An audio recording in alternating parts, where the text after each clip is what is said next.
Well, hi everyone. We're going to get started. I'm Jen, the director of VegFest. Thank you so much for joining us for our veg-friendly speaker showcase at the 2021 virtual New England VegFest. Our festival kicked off this last Sunday, the 25th. It has been an amazing week so far, and we're so excited to conclude it with our showcase today. Please check out our website at anyvegfest.org to find out more about our festival activities, including our plant-based pavilion with lots of discounts and a virtual vegan scavenger hunt. I do want to take a minute just to quickly thank everyone who made this event possible. Last year, for the first time in 11 years, we had to cancel our festival due to COVID-19. And this year, when we made the decision to go virtual, we really weren't sure what to expect. And we've just been so grateful to everyone who stuck by us and joined us in some way. I want to thank all of our amazing event sponsors. Thank you to Be Real Cookie Dough, For Apothecary, Franklin Farms, Hodo Foods, Made Simple Skincare, No Pig Neva, Spirit of Change Magazine, Supreme Master TV, Uprise Foods, Vegan Johnson Journeys, Vegan Mainstream, and Workers Credit Union. And thank you to A Well-Fed World and Veg Fund for their support through grants. In addition, thank you to all our amazing exhibitors who joined our pavilion and interacted with us on social media all week. Thank you to restaurants who joined our local Worcester Vegan Week, companies who donated to our swag bags. Thank you to our panelists, speakers, and chefs who helped bring all of our activities to life all week. And of course, thank you to everyone who's viewing today and who has attended the festival in some ways. I also want to give a special shout out to our virtual volunteer VegFest planning committee who worked so hard to put this event on. Thank you to Manda, Marlene, Randy, and Becky. VegFest is a 501c3 nonprofit. We rely on volunteers to get our work done. We also rely on support from donor programs, including this festival. We'd be grateful if you consider showing your support with a gift. You can make a donation at anyvegfest.org/donate. Last but not least, thank you to all of the speakers who are joining us today, who have generously taken time off of their busy Sundays, afternoon for some of us, and mornings for those of the speakers from the West Coast. All of our speakers have just been such a pleasure to work with. They've been so flexible and enthusiastic as we plan this panel. We are currently live streaming at anyvegfest.org and on our Facebook page at facebook.com/anyvegfest.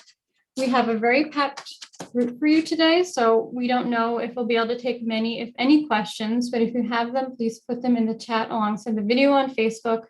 We'll see if we can get them to our speakers now or at another time. We're also doing giveaways throughout the showcase for our viewers on Facebook. We'll let you know when they're starting and just ask that you comment or like to be eligible, and we'll also be announcing the winners live.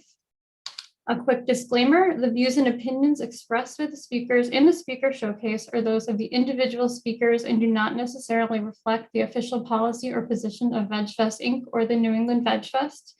Any content provided by the speakers are of their opinion and are not intended to malign any religion, ethnic group, club, organization, individual, company, or anyone or anything. And with that, I will hand this over to our host, Donald Vincent. Donald, also known as Mr. Hip, is a poet, educator, hip hop, and spoken word artist of the album Vegan Paradise. He is currently based in Los Angeles, where he is a professor of communication of English composition at UCLA. And please check out his most recent work, the poetry book Convenient Amnesia. You can learn more about him at hidonaldvincent.com. Hello. And take it away. Hello, VegFest. It's such a pleasure to be here, and I'm super excited to hear from our first speakers. Our first speakers are the three co-founders of wellness company Modern Nirvana.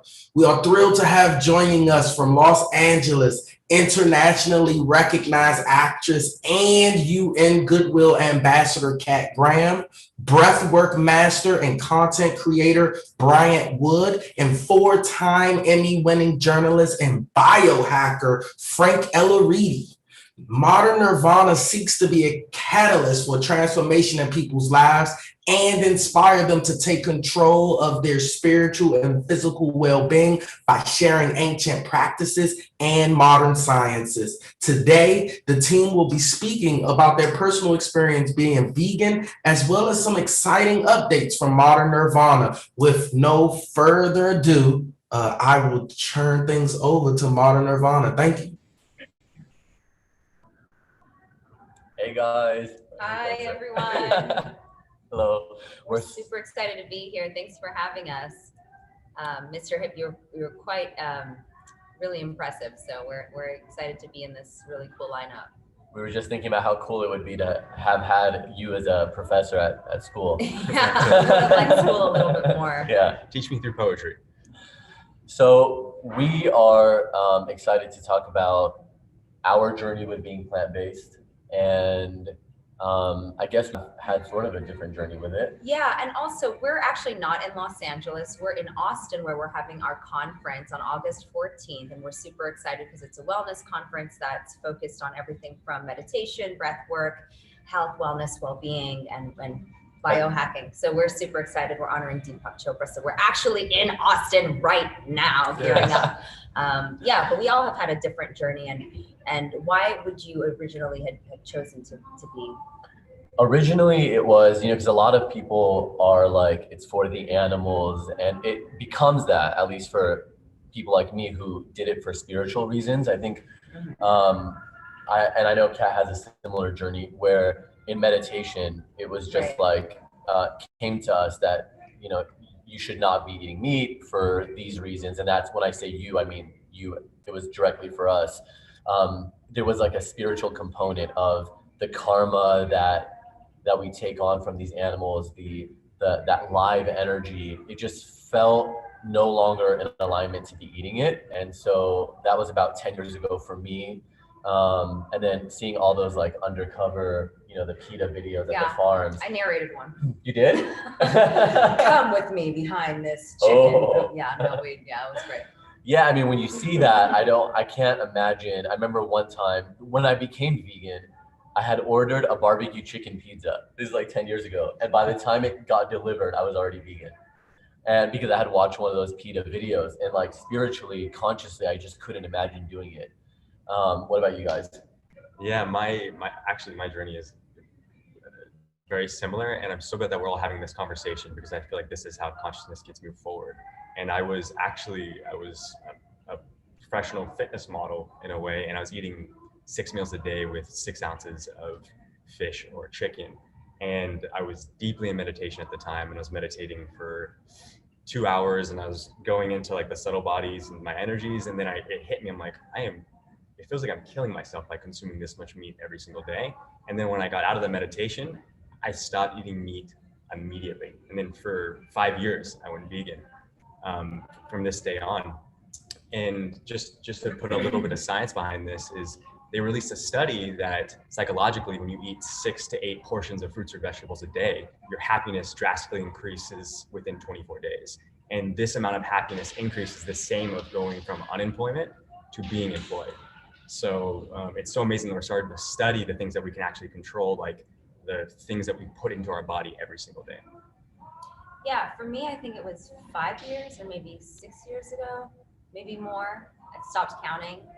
But for me, it was purely ethical reasons. And in fact, I'm actually one of the people that really struggled with being a vegan because of my blood type. And, I was not eating the right way as a vegan. And as a woman, you have to be especially careful with that because it affects our thyroid, it affects our hormones and balance. It affects everyone. But women especially, we have to be very, very careful about making sure that when you are plant-based, that you are making sure that you're balancing out whatever protein and nutrition that you aren't taking from what you would naturally get from meat, that you're actually, doing the work to make sure that you are balancing out your diet and your wellness. So definitely talk to different professionals and nutritionists and that to make sure that you're not just in alignment spiritually, but physically with your well-being, especially if you're someone like me that travels a lot. Right. Yeah, a lot of us, all 3 of us do a lot of little biohacks to help us, or we supplement a lot. Yeah. Like Kat said, we travel so much. So we have our iodine with us and our vitamin D and our B vitamins. 5-seed oil is really great. Mm-hmm. Dave Asprey, who is going to be our keynote speaker at the conference, is a founder of Bulletproof Coffee. So I've been taking Bulletproof MCT oil every morning with my coffee. And you find these like little hacks that if you are deciding to be plant-based, that you make sure that you level up so that you're a superior human also, not just spiritually. And healthy fats, right? Like a lot of avocados, the avocado, yeah. the oils, like Kat was saying. Oils are important. Yeah, for sure. super helpful. And just as a company, our main focus for how we're going to be feeding the people at our conference August 14th is we're going primarily plant-based. So we're just also doing it for ourselves, but the environments that we create, we're also offering that to others. But to try. Texas style, right? So it's impossible tacos. You know what I'm saying? No, yeah, Like- she makes sure it's super delicious. There was a lot of thought that went into the menu, and Kat would be like, "No, we need this." Like, and we talk about this a lot too. We still like the nachos. We still that's it's probably why I've struggled so much as a vegan. I don't like salad. I'm sorry, I don't. Quinoa and I are mortal enemies. We are mortal enemies. We will fight. If I see quinoa in the club, we go and at it. But so it's been a journey for me to find the balance of healthy stuff, because I love these kind of vegan festivals, and I'm always at these kind of vegan festivals. So I like the nachos and the vegan, big, juicy vegan burgers, and I love that kind of stuff. So, So thank you, VegFest, so much for having us and for doing this incredible work and spreading the word about plant-based. I think you guys are putting a link to the conference in the description for us. So if anybody wants to attend, there's a live stream option. There's also an in-person option. Yeah. And we would love to offer the code Nirvana for all VegFest viewers, and that will get you 50% off your ticket. Oh, that'd be fun. Yeah. We'd love to have you guys there virtually, obviously, since some of you might be in the UK, you mean. So I'm not sure, but wherever you guys are, we'd love to have you. Thanks all. Thank you. Thank you so much. Thank you, Nirvana, for that wonderful conversation. I love hearing things about I think MCT oil and leveling up, Kat. I think that's really perfect. And yeah, I would love to teach any classes that you all might be interested in.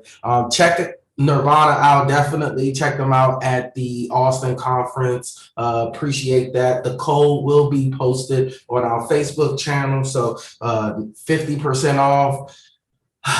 That's such a deal. I'm really looking forward to it. I'll see you all there. Again, thanks for joining us. It's important to be aligned with your spiritual and well-being. I cannot stress that enough. But while we're at it, I'd love to introduce our first giveaway. So our first giveaway currently, if you comment on Facebook right now during any of the next two speakers, you will win a Beat Mask facial kit. Now, the Masne facial care set from Flora Apothecary is so nice. I hope I can, try to win one of these awards, especially because I think I love taking care of my skin, and I think that this is one of the prized possessions, is making sure your skin has that plant-based and vegan glow. The value is $58, so that makes a nice gift if you're not in for facial care sets. However, I highly recommend next two folks during our next two speakers. We'll announce them then. We'll announce the winners then, but definitely get those comments in over the next two speakers. Now, while I have you, our next speaker, while they are prepping to get ready, if you are attending this via Facebook, I'd love to see if any of you all have a favorite restaurant that you recommend. If you don't have another restaurant that you recommend, what are some restaurants that you're looking forward to eating at in the Boston, New England area? I really am a big fan of True Bistro. Some of the finest vegan cuisine you can ever eat. I believe it is in Somerville, Massachusetts, just outside of Boston. But yeah, while we're waiting for our next presenters, I have something that I would love to show you all. So I go by Mr. Hip, and because I go by Mr. Hip, I make hip hop music, and I love making things about veganism. I love making music about what I like to eat. So while we wait for our next next presenters, I'm actually gonna share one of my favorite music videos that I was able to do with you all right now. So just give me a quick second while I navigate this, and I hope you all enjoy this for what it actually is.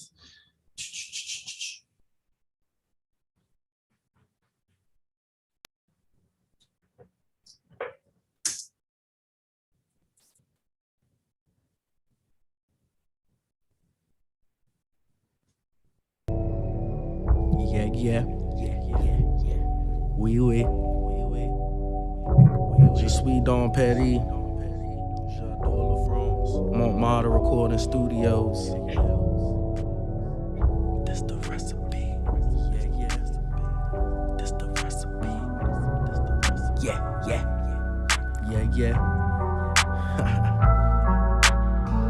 This the recipe, chefing up my specialty.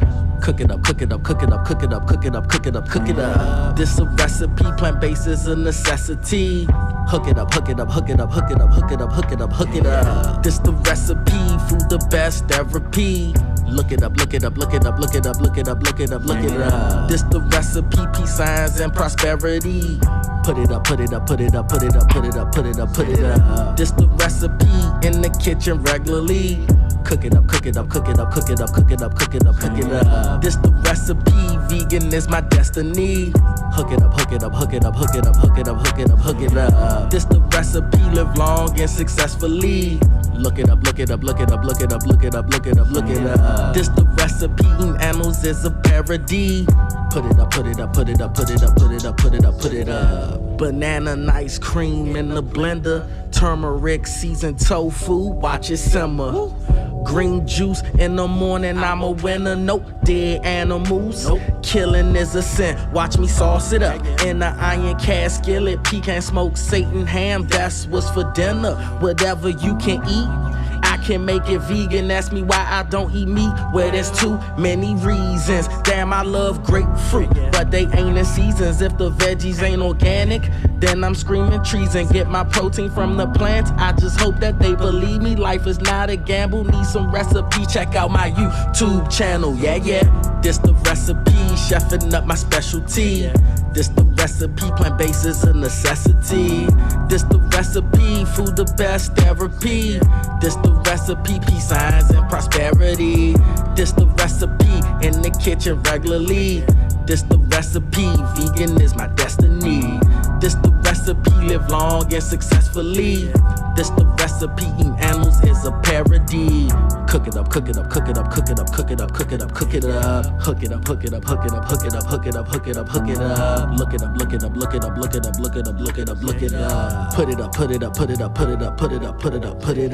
This the recipe. Yeah.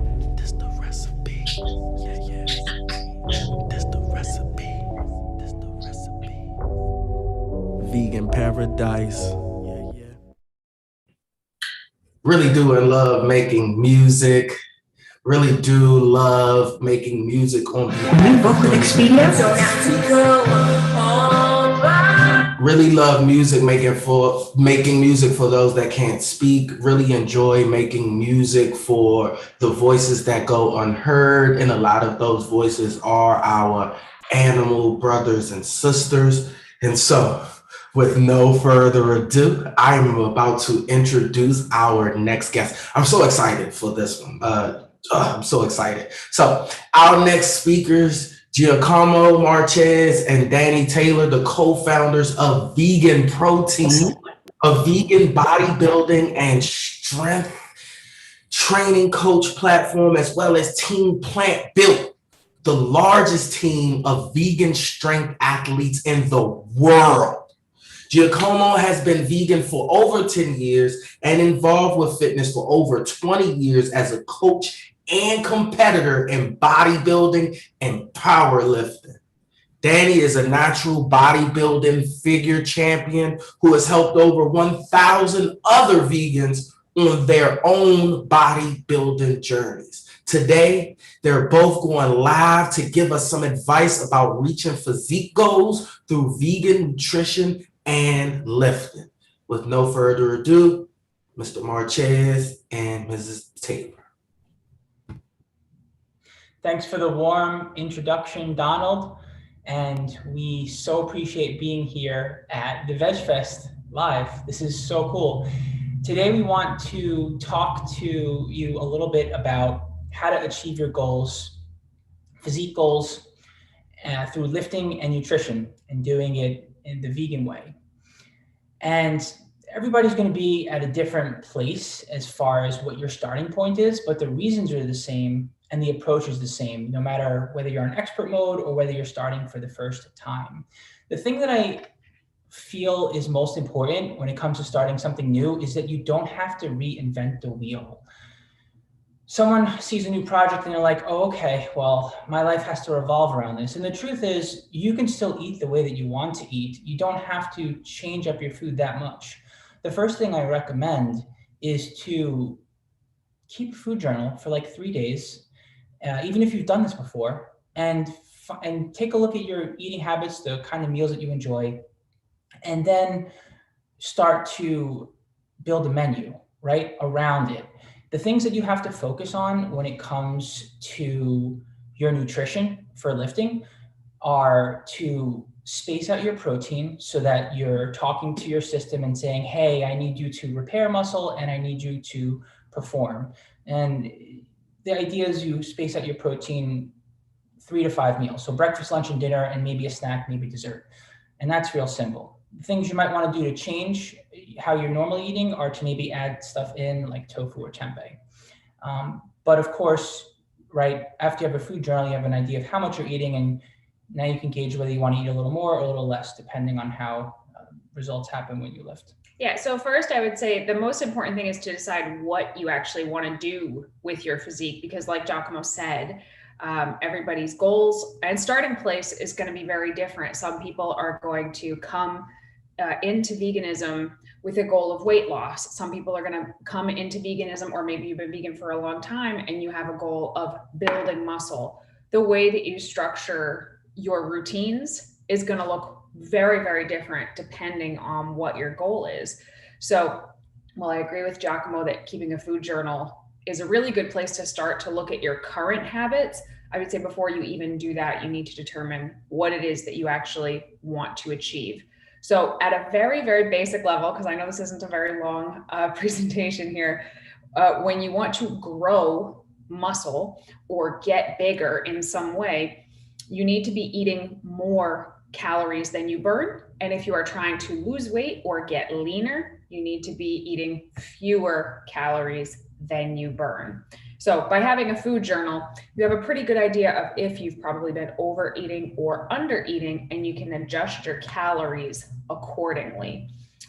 From that point, the next most important thing would be, and the biggest question, of course, in the vegan community is about protein. How much should you eat?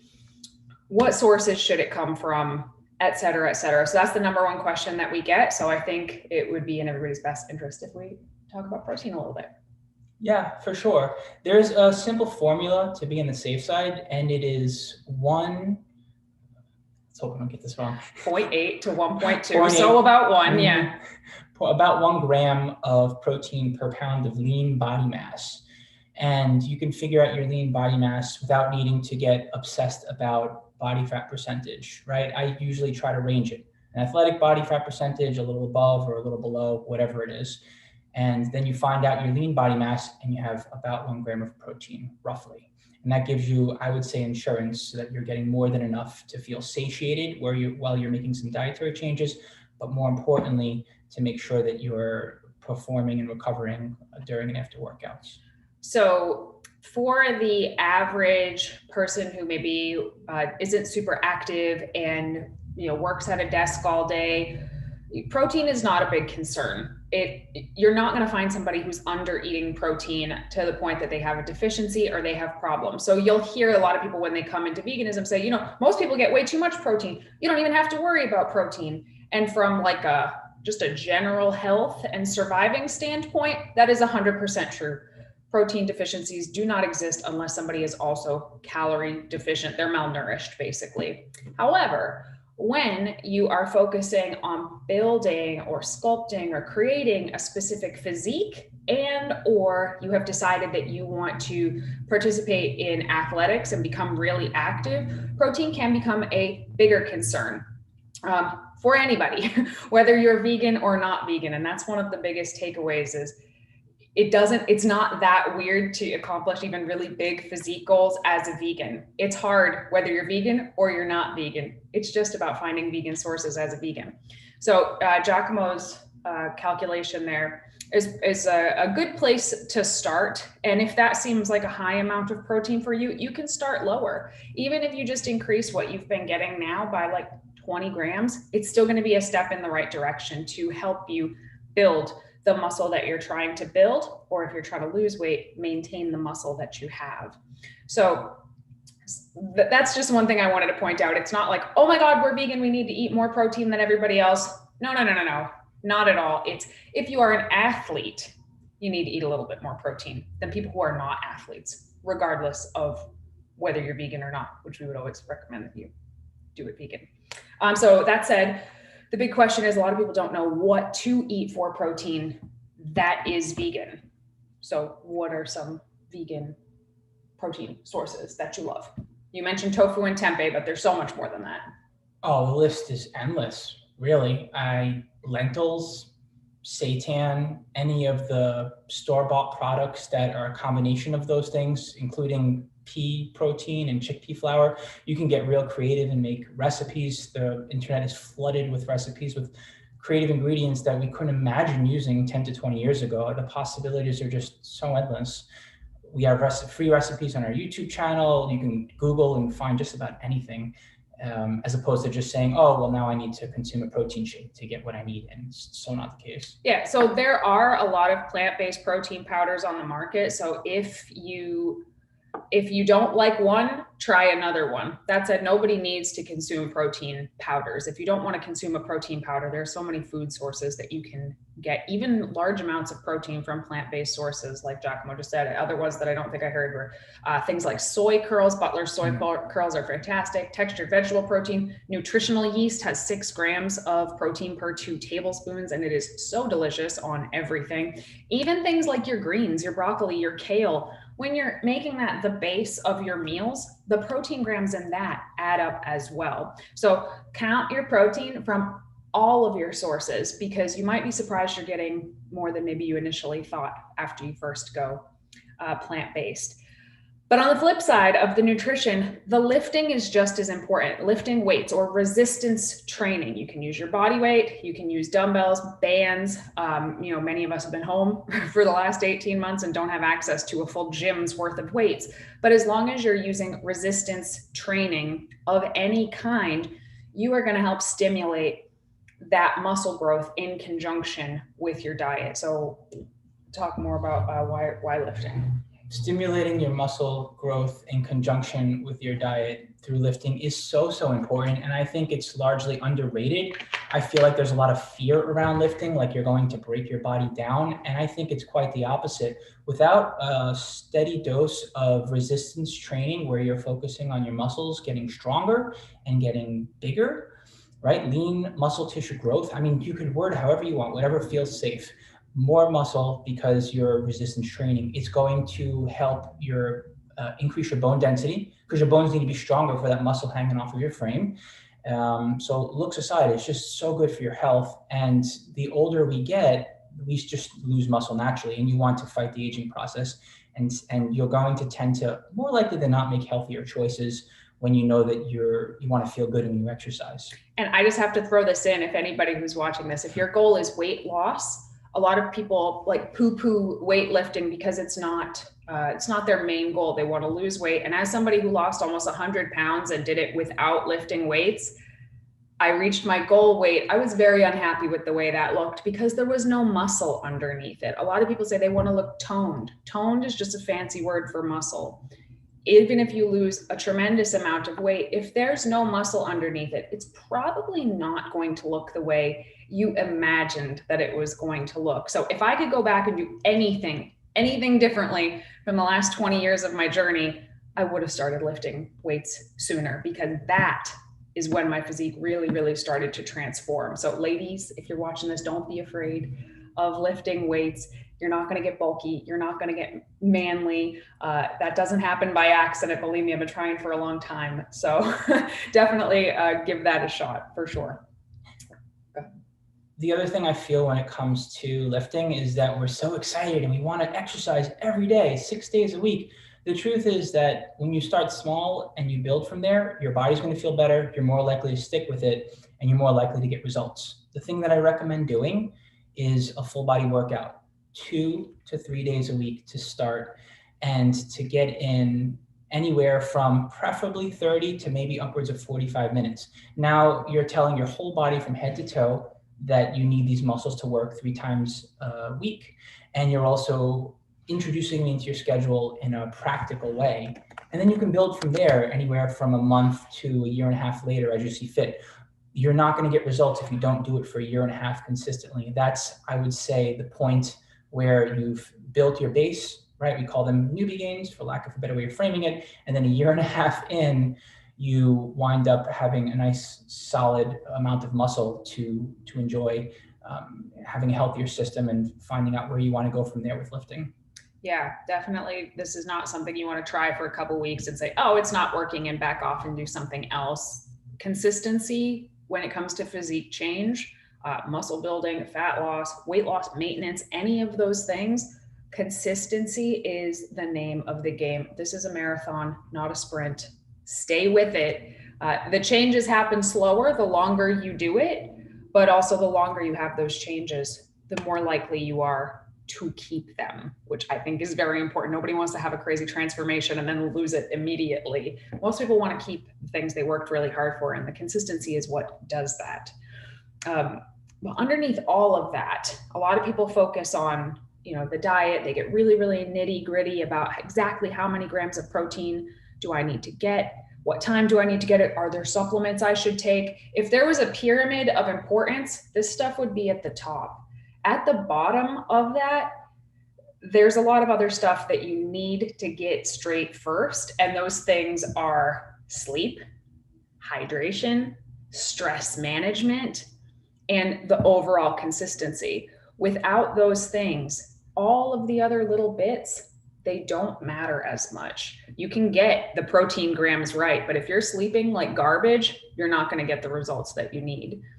So those things are very, very important, and something that we really, really hammer home with our clients. Sleep hygiene is one of those things where you need to work on it for a while for it to become consistent. But when you have the same time where you start to wind down and the same time when you wake up in the morning, and it's consistent 7 days a week, schedule willing, sleep hygiene just tends to improve over time. And when you first start getting, or when you're getting deeper into your training, your body's going to demand it. You could ignore it and feel really good about it. The body is highly adaptable. You're likely not going to get the same results, and your health will take some sort of a hit, I think, stress-wise. Yeah. So it looks like we have a question from Alexandra. Do you have any advice for someone who has very tight muscles and 60 plus pounds to lose? Any advice for someone who has very tight muscles and 60 pounds to lose? I always recommend using dynamic stretching before you work out, and that's just holding different stretches for anywhere from 2 to 10 seconds.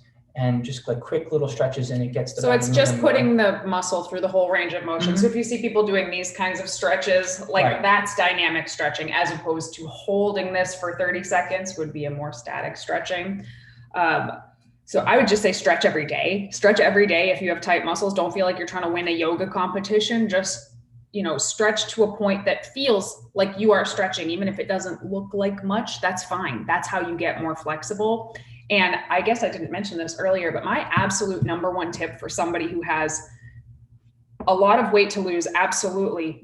But I recommend this for people across the board. The number one best type of cardio that you can do is walking. As humans, we were built to walk forever. We can walk forever. It doesn't wear you down the way, say, running would. You don't have to recover from it the way you would if you did a bunch of burpees as your cardio. And it builds up your endurance, it builds up your stamina. And it is, even when I'm getting ready for a competition, which is one of the hardest things that I do, walking is still my number one form of cardio. It is what I do the most. So I would say the park at the back of parking lots, you know, go the extra lap around the track at lunch or around your workplace at lunch. All of those steps add up, and it's exercise without feeling like you had to take a special extra half an hour out of your day and get all sweaty and have to shower. It's just walking. It's like a magic tool that I feel like is really underutilized in the athletic community, because it's like free exercise that you don't have to pay for with extra sleep or recovery or anything like that. You're not going to get in, or you're very unlikely to get injured walking as compared to some other exercise. So walking is the best, in my opinion. Yeah, I agree with you there. Yeah. So are there any other questions? I'm not sure who's here. I can't totally see how many people are here. No more. All right. Well, we love this VegFest. This is our favorite VegFest. If it was in person, you better believe we would be there, going around to all the booths and waiting in that 2-hour long vegan treats line. Got to get in that line early. So we're hoping that this comes back next year. Thank you guys so much for having us, and we hope you have a wonderful day. And Giacomo has something to add. I do have something to add. I always worry we're going to forget to see what we can do to help you out after the fact. Anyone who's interested, if you want a free macro calculation, we have a cheat sheet for you that we'd be happy to send your way. And that would tell you how much you should be eating roughly for your goals. And we'd also be happy to send you a workout that can be done at home as well with bands. And all you have to do is email us. And if you forget this email, it's also on the website. There's a contact button, veganproteins@gmail.com, or go to veganproteins.com, hit the contact button, say, hey, saw you at the VegFest and I want that free stuff. I'll send it your way. And while you're there, you can check out our YouTube, which goes into much more depth about a lot of these topics. Specifically, our podcast is Muscles by Brussels Radio. And we also have a membership where we give you workouts and accountability and all of that as well. So feel free to hit us up for any of that. And we hope you guys have a great rest of your VegFest. Bye.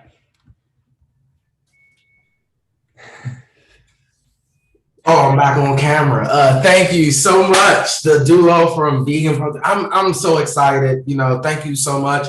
Check out their links. They were posting those in the Facebook group. I'm super excited. Get those full body workouts in 3 times a week, dynamic stretches, walking, brisk walking, maybe, I don't know, sleep, hydration, stress management, and consistency. I can't stress that enough. I'm one of those people that work out, I get so sore and I hit the gym the following week. So consistency there is key. Learned a lot. Thank you for joining us, and it was a pleasure having you all today. I'm gonna get ready to announce our next speaker. So again, it was a pleasure. Have a great day. Take care. You too. So I'm excited again just to announce this next giveaway. Comment over the next speaker. So if you were commenting on the previous speakers and you're commenting on this next speaker, you can win a $58 value prize from Floral Apothecary of a Beat Mask facial care set. So just want to mention that again. Get those comments in. Our next speaker, this guy. I'm so excited to see him speak. Our next speaker is Omowale Adewale, an organizer with over 20 years of theoretical and practical application in enhancing egalitarian concepts and systems. He is the founder of Black VegFest and editor of Brother Vegan, a book that discusses the struggles, triumphs, and nuances of Black vegan men. Omowale is also a 2-time kickboxing champion and boxing champion in New York. He is going to be speaking to us about his experience running Brother Vegan and Black VegFest. So, Brother Vegan, can you please come on in? Thank you for that warm introduction, brother. Appreciate it. Hello. Hi, everyone. I'm going to start from the top of the list. I'm going to go very quickly so we can have some questions. I hope everyone can see my screen. Everyone can see my screen and hear me okay. I am going to begin, and I'm going to share some slides with you.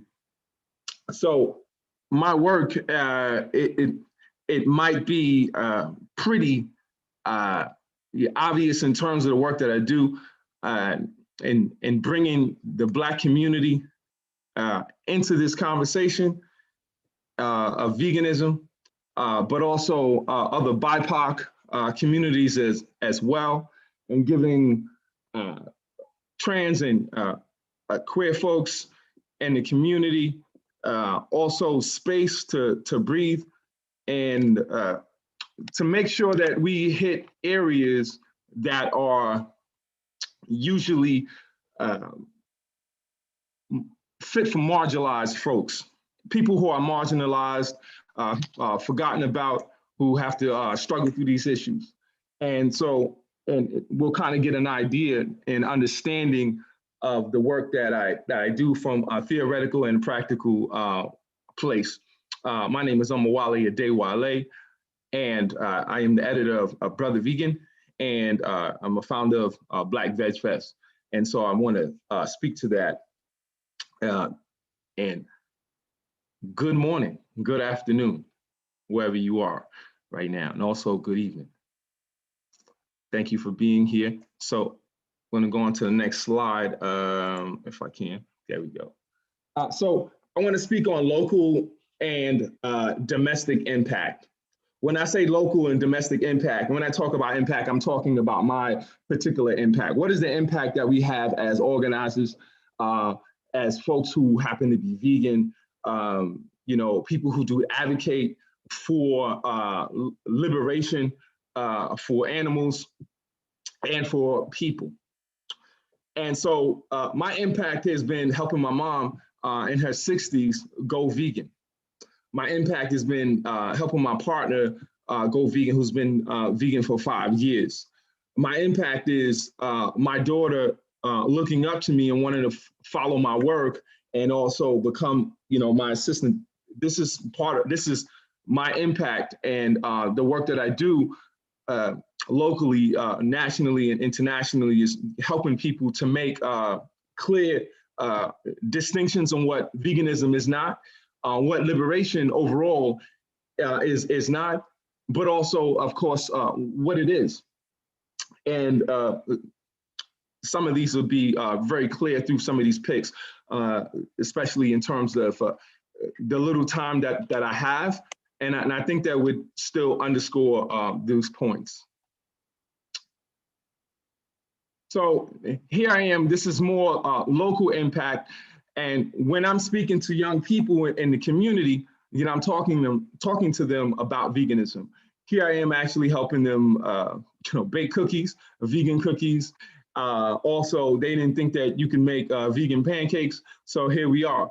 And making that possible for them. If people can't do it hands-on, then it becomes entirely different and difficult. It took me 20 years to go vegan. I wish I would have done it in, you know, 2 days, had somebody come in and met me in my community, you know, on a consistent basis, gave me this information. Now, of course, I you know, if you read anything or listen to anything that I've been a part of, you would know, you might know that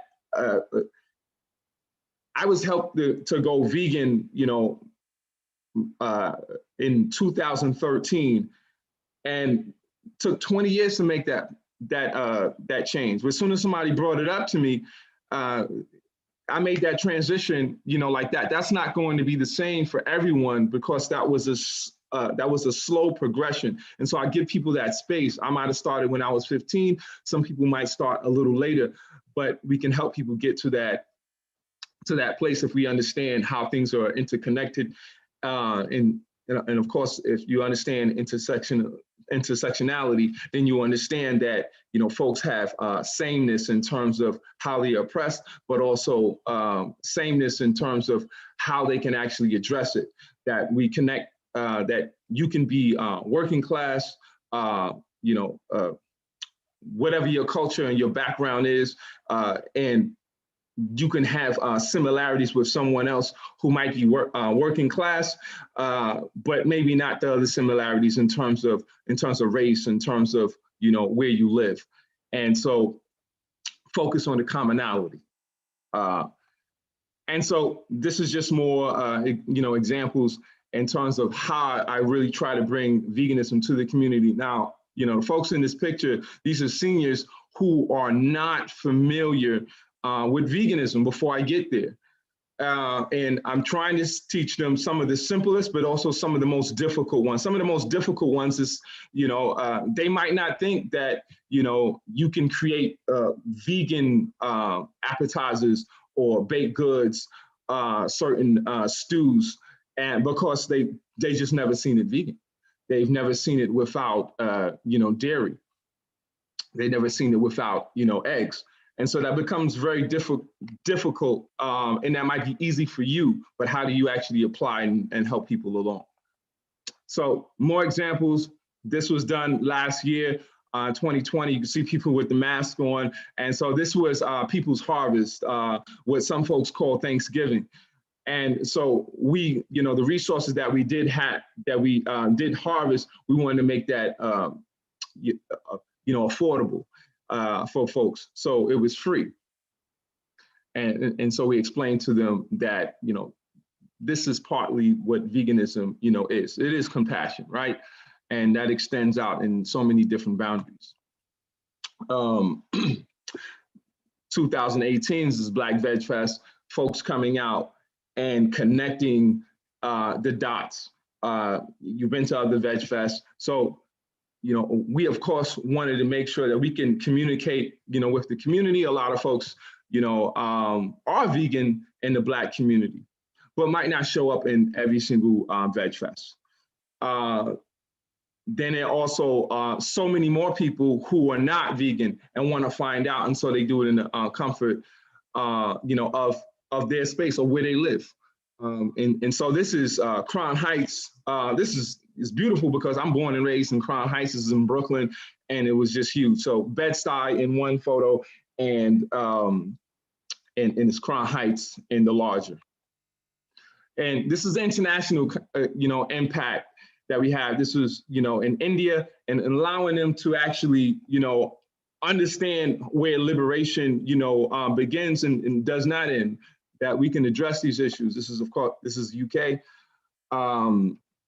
And then it was, important. I was, bring out an example in terms of, Sweden, and very interesting thing that this, at the Radisson, they have Radisson Hotel, and this is, and I explained to them that it might be a great idea to, maybe veganize your hotel. He actually took that concept and veganized the Waldorf in Sweden. It's his good friend Ehrlich, and he's doing some great work. And so this is some of the impact, and that's so he thought about that and said, wow, I want to do that. So it was a little bit difficult, for him to be able to veganize Radisson, because Radisson overall, is not a vegan space, but he's able to do it on every Sunday. He's been doing that before, I brought it up. But in terms of veganizing the Waldorf, I have to, say that you can make impact, thousands of miles away. And so that's some of the work that I've been doing. Okay. So, and then having animal liberation panels is incredibly important, for our community to hear, folks that look like them, speaking, to them. And so one of the misconceptions was that, we would take away, from, animal liberation. How can you do that when the event, of course, is expressing and talking about veganism and bringing folks into the fold? The very idea that the transition is, hey, not exploiting animals, not consuming animals, but making sure that we're able to thrive, without exploiting, anyone, and trying to get to that, that space. And that takes work to make that happen. This was in 2019, and Dead Prez Gray, some folks you're familiar with, Dr. Milton Mills, and also extending that and making sure that people see there's so many parallels. You know, we want to really focus on banning the forced cow milk in schools, which is happening nationally, right? They're like mandated in the public schools to offer, you know, cow milk. And that, of course, perpetuates this cycle of dairy, that you need dairy, you know, to live. But at the very same time, we talk about, you know, Black women and supporting, you know, Black women, and basically focusing on those marginalized, you know, communities at the very same time. Why can you not, you know, focus on collective action to inspire folks about liberation? And this is how you do it. This is one of the ways that, you know, how you do it. Also, and this allows us to, you know, basically empower young folks, and empower community, create and build with other festivals. This is what we do. And now we're open and then we're connected. And so when the interesting thing is, ask yourself, when you think about, you know, Black within the Black VegFest, are you just focused on the Black? Are you just closed into that space and just thinking, you know, from your own perspective, your own limited, you know, perspective? So we want to grow folks from that perspective, and imagine how difficult it is to talk to, you know, the community about veganism when they don't see enough of the folks that look like them. They don't feel like, well, they don't recognize, the parallels, you know, in our community and how folks are, you know, marginalized, right? And that might be anyone in, you know, in the world. And so this is how we actually get through that. And we foster relationship, community building, you know, a lot of love, a lot of compassion. Come to Black VegFest, see what it's about. But of course, it's a Black space, and we center it on the folks because we always center it on, you know, humans anyway, in any festival. Why? We're not talking to animals, we're talking to people, you know, to, you know, act right and do right by animals, right? So, and this is our space. When we talk about championing Black women, that's who comes to volunteer for us. We put it out there, that's who comes to, you know, champion, you know, our struggle, but also the plight of so many folks that we're doing overtime work, even at, you know, our space. So, 2020 was a very difficult year. You know, we lost some folks, right? And we still made sure that we were able to center people and center the issues, you know, of veganism, that it's about, about compassion, making sure folks understand that you really don't have to exploit animals, that we can actually thrive, and look at all these smiling, happy faces, and that's what we try to have at every single event that Black VegFest has, and we're around this concept of liberation. And some folks would refer to it as liberation theology, that this is their path, this is what they do. This is not something that we do, haphazardly, that we don't think about. We think about it long term, and this is, it becomes creating this culture, a better culture. And it does make sense. Why wouldn't it make sense to make sure that people are safe? That they understand in this space, when we're talking about, animals, we're not leaving you behind. And understand that. And so it takes, it takes education. It doesn't take just one talk, right? That's why we put out books. That's why we follow folks. That's why we put out films, on veganism. So, I look at myself as, an activist, for liberation, an activist for animal liberation, for human liberation. And I champion and I censor, Black folks, and unapologetically, and talk about Black liberation. And so being more honest and being more transparent, I think, is the way, to go. And we talk about supporting folks. And I want to be, clear, on that. I kind of went through that photo, but we made sure that this was last year. So we still had Black VegFest rally, and we said that, hey, we're going to get out there. We're going to have masks. We'll make sure that it's hand sanitizers. And of course, there's always, a mixed crowd. But when we talk about Black VegFest, it makes folks, it makes our community really come out. And we love that more than anything. It's just a great space. And I'm not just saying that because I'm the founder. You got to come and experience it yourself. Thank you. I did want to, I'll stop the share.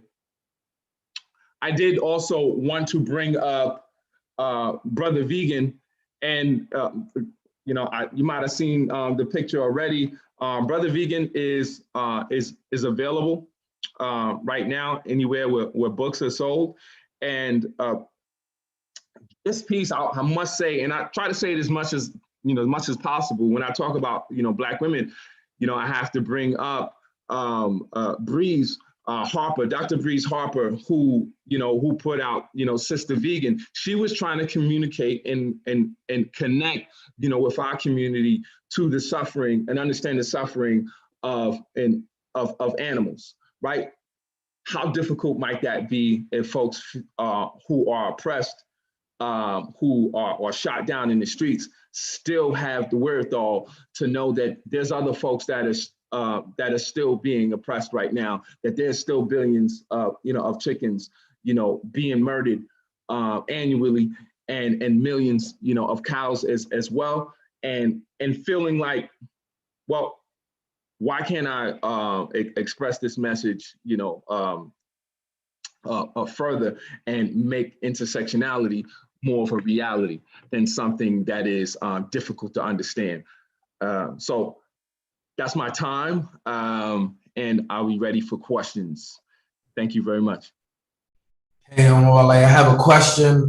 This is from Mr. Hip, the host. Just wanted to say, one of the questions I had is, since foods and recipes are passed down through culture, like we get our cultural variety through food, what do you see as a culturally important plant or food in any of the meals that you prepare as a vegan? So rather, what's a meal or plant-based food item that you would want to pass down through your family lineage? Oh, beautiful question. I would have to say collard greens. I'm here. I just moved last year in November, and collard greens is something that we really want to be able to kind of master, here in the northern part of New York, upstate New York. And collard greens, definitely. I could also bring an okra. I stomach okra.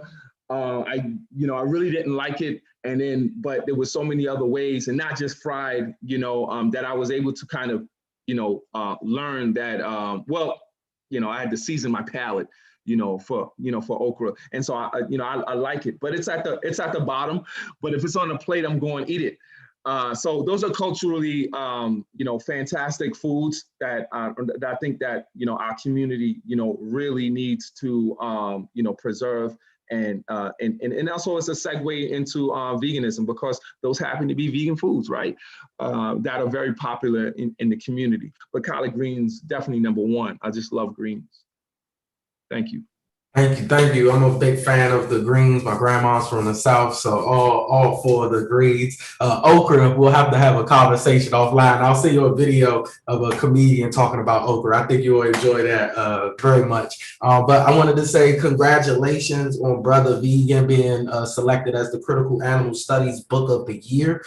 Just wanted to say, congrats on that. And also just wanted to say thank you for putting together the Black VegFest, because I do think having not only the Black community come out, but all facets of the community as the human race. Events like those really do decrease polarization throughout what people look like, And I know you mentioned earlier that there's this limited knowledge of what Blackness represents, and events like yours and the Black Veg Fest are truly redefining those narratives. And so I just wanted to say thank you for joining us today. And it's always a pleasure to be a part of anything that you all want, good sir.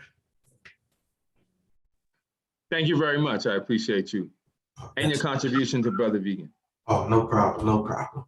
All right, cool. I think with that being said, we're going to move on the next presentation. Thank you so much for joining us again. Must say, I'm always overjoyed every time we get to see you, good sir. So our winner for the Floor Apothecary facial care set Amanda Kane, you are officially our first giveaway / prize winner of the Veg Fest. Folks will be in touch so we can make sure you get that facial set. If you so happen to not use facial sets, you can also request that they send that to me out here in Los Angeles. So with no further ado, our next speaker has sent in a video for us to share with you all today. And it is Ingrid Newkirk, and everyone knows who Ingrid Newkirk is. She is the president and founder of the People for the Ethical Treatment of Animals, also known by its acronym PETA. Ingrid started PETA in 1980, and it has grown into the largest animal rights organization in the world with more than 6.5 million supporters. Among her many achievements, Ingrid has written 14 books, including her newest book, Animal Kind, which she will be speaking about in the video today.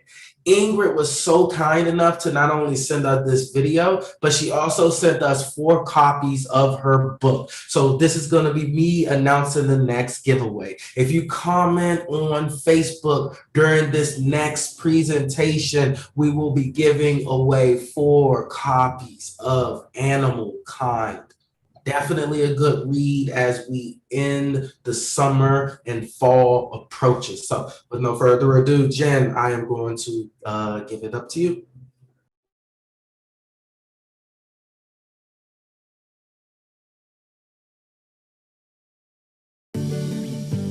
Hello everyone at New England VegFest. My book tour is the victim of coronavirus shutdowns, but shut us down as they may, you can't shut us up, which is why I'm going to talk to you about Animal Kind. So unless you're about to walk your dog, this is for you. So to the book, this one. When we were children, many of us read stories and we watched cartoons of animals who had mythological, wondrous superpowers, like dragons and unicorns, Pegasus, the flying horse. And what Animal Kind does is it sets out to show us that real animals, not mythological ones, do have superpowers. We don't have to go into space to look for intelligent forms of life. They're all around us, right here on Earth. More's the pity that we ignore their feelings, their intelligence, and we make them into shoes or snacks. As Stephen Hawking said, we'd better hope that if we do find alien life somewhere, they have more mercy on us than we have shown others here on Earth. Humans constantly underestimate the other animals, and I say other because we are but one species in the great orchestra of life. Even those of us who care deeply about them sometimes shortchange them. I know people who are just showing their love when they call dogs and cats their fur babies, but they aren't babies at all. They're whole and they're complete thinking and feeling individuals, usually grown up with interests of their own. They aren't simply existing to keep us company. And what's really weird is when experimenters call the other animals non-humans. To me, that's as daft as calling me a non-hamster. They're not non-anything. They're their own individual selves with thoughts and with feelings.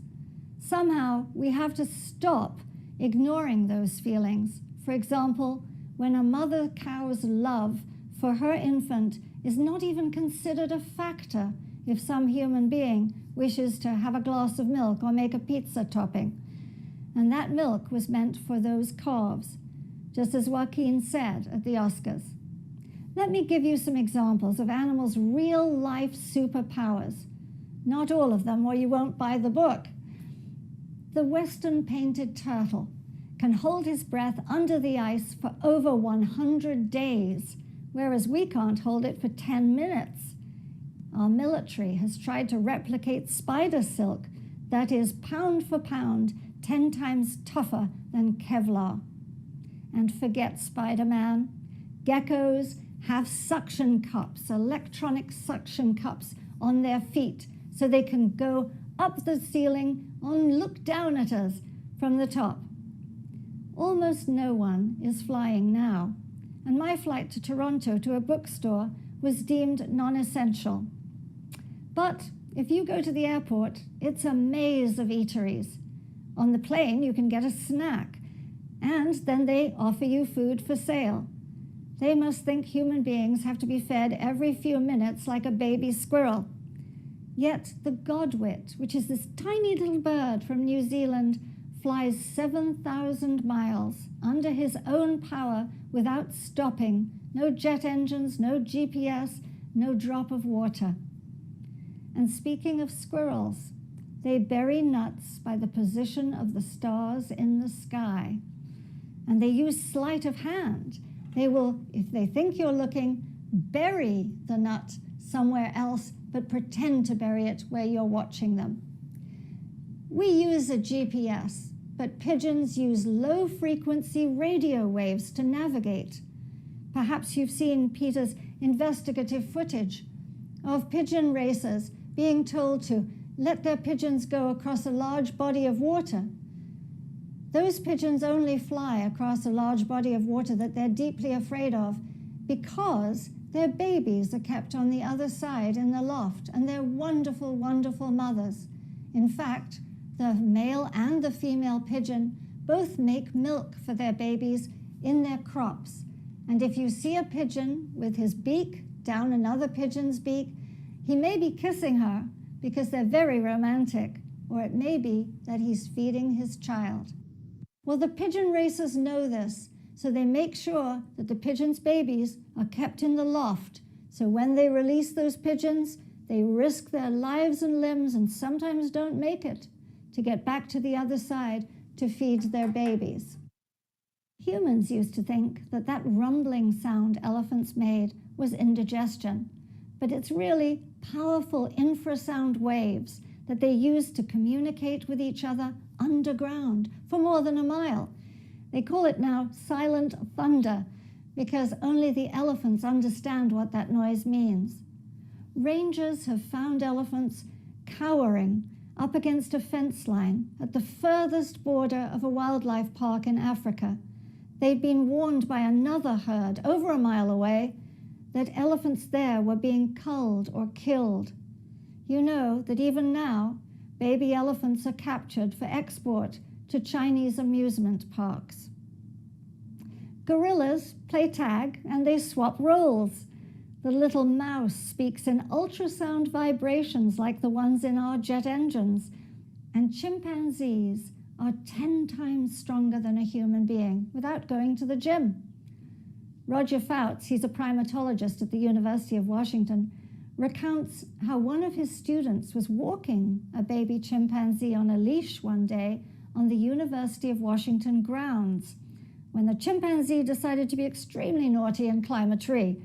The student, feeling he was late for class, tugged at the leash, and instead of the chimpanzee coming down, he pulled the student right up into the tree. As for dogs, their noses are so vastly superior to a human's, they're even now being used to catch child pornographers because those people put their videos of the terrible things that they do on a thumb drive, and if that thumb drive is hidden in a metal box and that's locked in a steel cabinet, the dogs can still sniff it out. So please remember, with that wonderful nose of theirs, it's awful to eat in front of them because those scents of wonderful food wafting to them drive them insane. And I'm sure you've seen the YouTube videos of dogs who wait till their humans have gone out, and then they push a chair up against the kitchen counter, open the cabinet door, take down what they want, and then go all the way back down again and even put the chair back in place so you have no idea. One of my favorite monkey intelligence stories is of a botanist in Asia who had a monkey that he had trained to pick plants for him, maybe orchids, special plants. And one day he was walking along a ravine and he saw a beautiful orchid right down there over a sheer precipice. And he ordered the monkey to go down and pick the flower for him. But the monkey didn't want to go. It was too frightening. And he looked at the botanist and refused to move. And the botanist got quite angry and said, "You go down there and pick the flower." And the monkey went to the corner, looked down, and hand over hand pulled up the vine that the flower was growing on, picked it, and gave it to the botanist. Now, who's more intelligent, the botanist or the monkey? And as for fish, like the little wrasse, who are also called the teeth-cleaning fish, because they actually swim inside a big fish's mouth and clean out the debris that are caught between their teeth. Fish actually line up to have their teeth cleaned the way we do at the dental hygienist. Dolphins invent unique whistle names for each other, and they can recognize an individual's whistle even if they haven't seen or heard of that dolphin in 20 years. That's quite a contrast to my high school reunion, where everybody said to everyone else, "Oh, you haven't changed a bit." But you could see them peeking at those name tags to see who they were talking to and thinking, "Who's that?" The fires in Australia were so haunting. It's very hard for anyone who cares about animals to have seen that footage. Koalas and kangaroos actually overcoming their natural fear of humans to come up to a bicycle and ask the person riding it for a drink of water because they knew they'd die without it. Natural fear in animal kind. Come up to a bicycle on what wonderful, gentle family animals sheep are. And Australia, of course, is the land of sheep.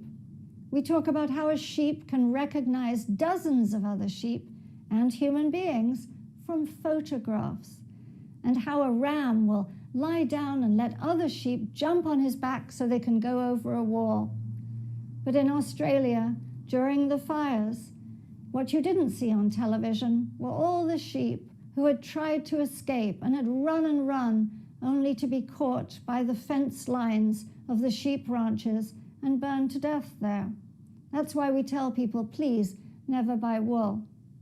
And during the California fires, perhaps you saw the stallion who was about to be loaded onto a trailer on the road. Behind him, there's a ranch that is enshrouded in smoke, and behind that is the approaching fire. Just as he's about to be loaded, he hears something no one else does. It turns out it's the whinny of a mare in that smoke-filled field. He breaks away. He canters to the field. He finds his way through the little opening, and your heart is in your mouth. Then back he comes, leading the mare and her foal, maybe his wife and their daughter, and takes them out to the trailer to be loaded. He heard her, and he acted altruistically, intelligently, bravely to save the mother and her child. He was like The Rock in a blockbuster from Hollywood, and yet no one will give him a medal because he's just a horse.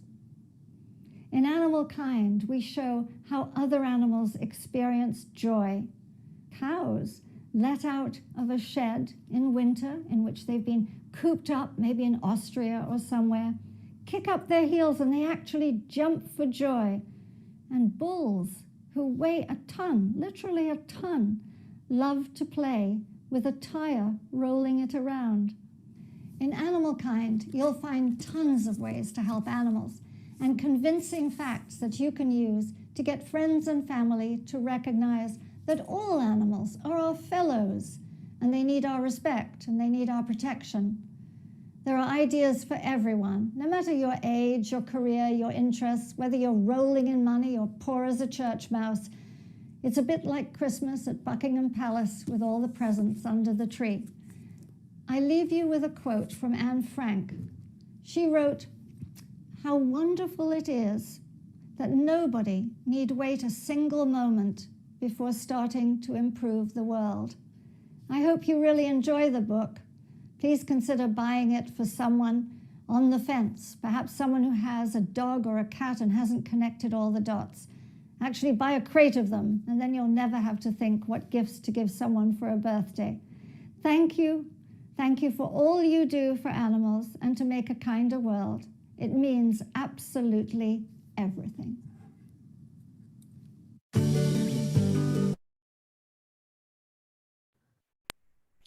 Thank you so much, Ingrid Newkirk, for that wonderful video and shedding light more on animal kind. Right after VegFest is over, I'm running down to the last bookstore here in DTLA to get me a copy of that book. Now, our signed copy giveaway winners, there are 4 of you.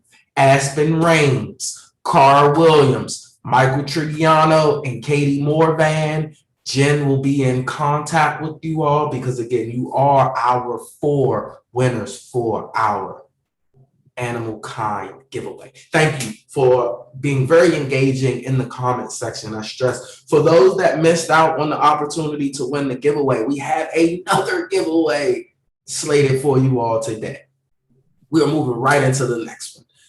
During the next 2 speakers, please comment, engage in the Facebook chat for this live event to win a gift basket from Hodo Foods worth $50. That sounds like it's groceries for 3 days, maybe 5 if you know how to stretch it. But again, you can win a gift basket from Hodo Foods worth $50. So we're going to speed right into things, and we're going to introduce our next 2 speakers. Juliet Pennington is interviewing Eunice Wong. So we're joined by journalist Juliet Pennington.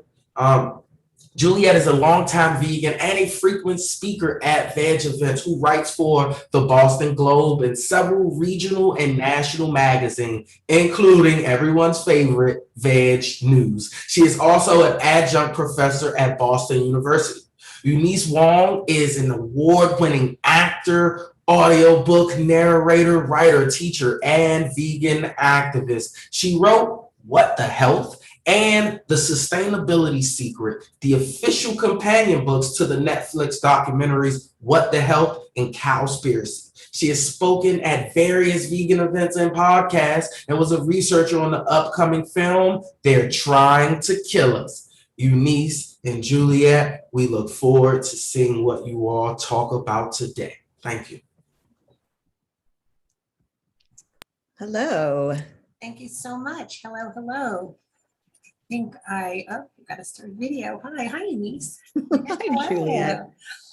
Hi. So thank you so much. I'm so excited to be here with Eunice, who I don't have to introduce because Mr. Hip just did that. But I want to share with you that I was first introduced to Eunice a couple of years ago when she appeared in the play Gloria, about the life of Gloria Steinem, at the American Repertory Theatre in Cambridge.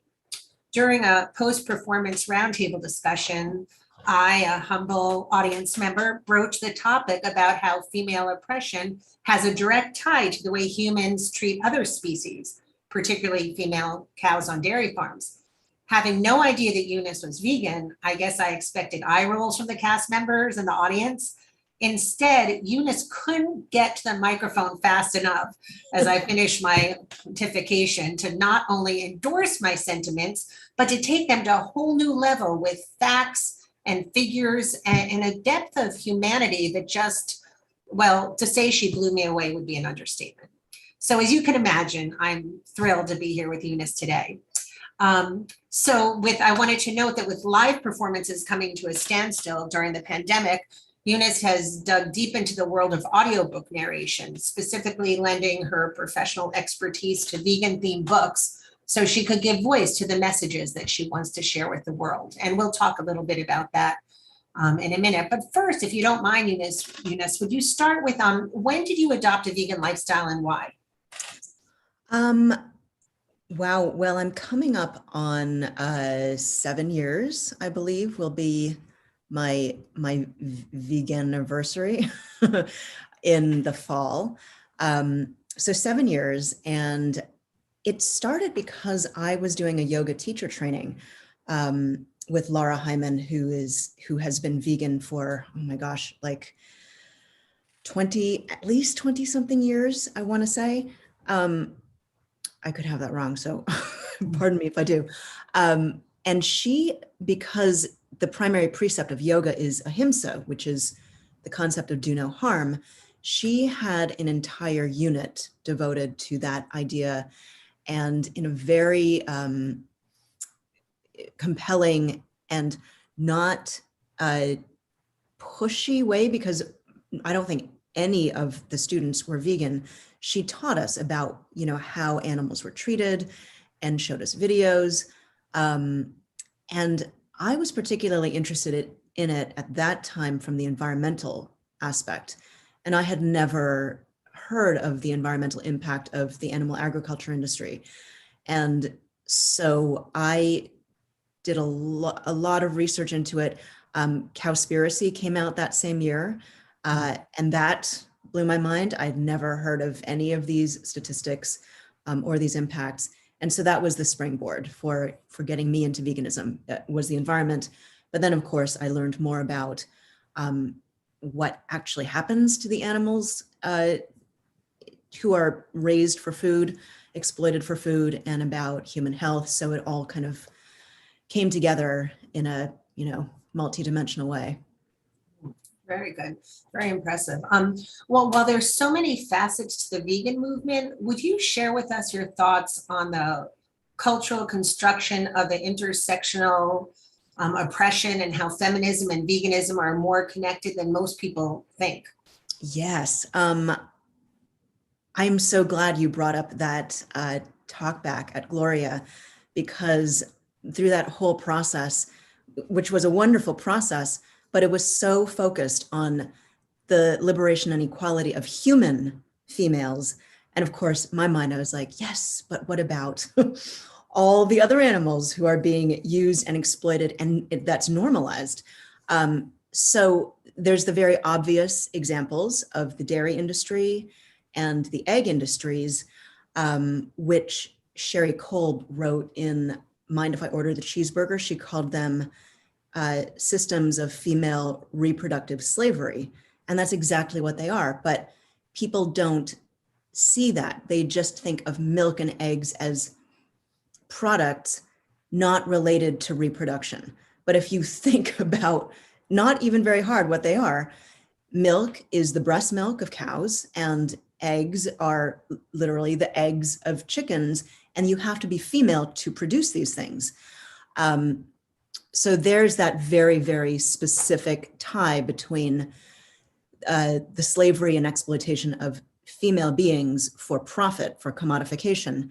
But also, I think on a sort of macro level, the whole concept of eating and having domination over animals is very rooted in patriarchy, because you have the old patriarchal system of God, man, woman, child, and then animal, right? Humans on the top, animals on the bottom. And the act of being able to, a man taking a chicken and wringing its neck for its meat, that is in a way a patriarchal form of control, right? To have control over all these beings and to be able to do what you want with them. So I would even include meat in the feminism vegan intersection there. But yeah, and I know a lot of human feminists who do incredible work, but still that connection between eggs and dairy and female exploitation isn't made. I think I told you about this feminist conference I went to, which was held in the morning, and they were serving breakfast, and they had scrambled eggs and milk on cereal, cheese omelets. And it was just like there was no connection. And I think that's true for most of society. You really have to be educated in order to realize what these foodstuffs are. Well, I mean, to that point, there are so many people who feel that the dairy industry isn't that bad and is not as bad as the meat industry, when in fact, some would argue that it's even worse, to your point, especially for female cows. Would you talk a little bit more about the realities of the dairy industry that maybe either people aren't aware or they consciously are unaware, or why do you think there is this kind of just disconnect? Sure. And I also wanted to add to the last comment that Carol Adams has been writing about the intersection of feminism and veganism for over 20 years. So her books, the sexual politics of meat, the pornography of meat. Her work is tremendous in bringing those ideas together. And so the dairy industry, I'm sure the vegans on the call probably already know this, but what's amazing is that so many non-vegans don't know it. And so if you're vegan curious, this is like a fundamental kind of keystone in the vegan paradigm of the world. So dairy, you got to think, first of all, you have to realize, first of all, that cows don't produce milk simply as a matter of being a cow, right? It's the same as I, as a human female, and Juliet, as a human female, we don't just produce milk all the time, right? When do we produce milk as human beings? We produce them when we have babies, and the milk is created to feed those babies. So there's a reproductive process that has to happen. There's pregnancy, there's childbirth, and then there's milk production for the infant. So the way the dairy industry works is they commodify that process of motherhood and use it to create this product, milk, which is sold to human beings. And the way they do that is they artificially inseminate cows on a regular basis in these structures that the dairy industry calls rape racks. This is the term of the dairy industry. It's not like some crazy animal activist came up with it. This is what the dairy farmers call it, rape racks. So they put the female cows in these rape racks. They shoot a sperm gun into her vagina on a regular basis, impregnate her. And so she has a baby, gives birth to it.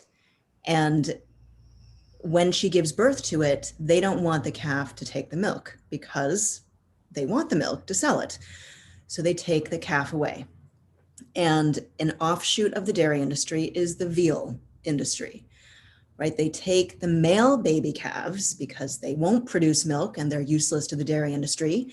They lock them up in these little, like, basically dog houses, and then they get killed for meat as babies. And the female baby calves, they may be taken away for that, or they may be raised to become dairy cows to replace their mother. When she runs out, which, a side note, a cow's normal lifespan, I believe, is something like 25 years. And a dairy cow stops producing milk at the rate that farmers want them to produce at around 4 to 6 years, at which time they become useless to the dairy industry and they get carted off to become hamburger, because at that point they are so tired and so spent that their meat is just, they grind them up into hamburger and dog food. So if people think, oh, there's no harm in the dairy industry, first of all, they're tortured for years, and then also sent to slaughter. And then as a mother, I have to point out that when they take the calves away from the mother cows, and this happens again and again and again, it's just cycle. The dairy farmers themselves have reported that the mother cows cry and bellow and pace and show every sign of grieving. For days. For days and days. And there are dairy farmers who have said they have never heard any sound like it.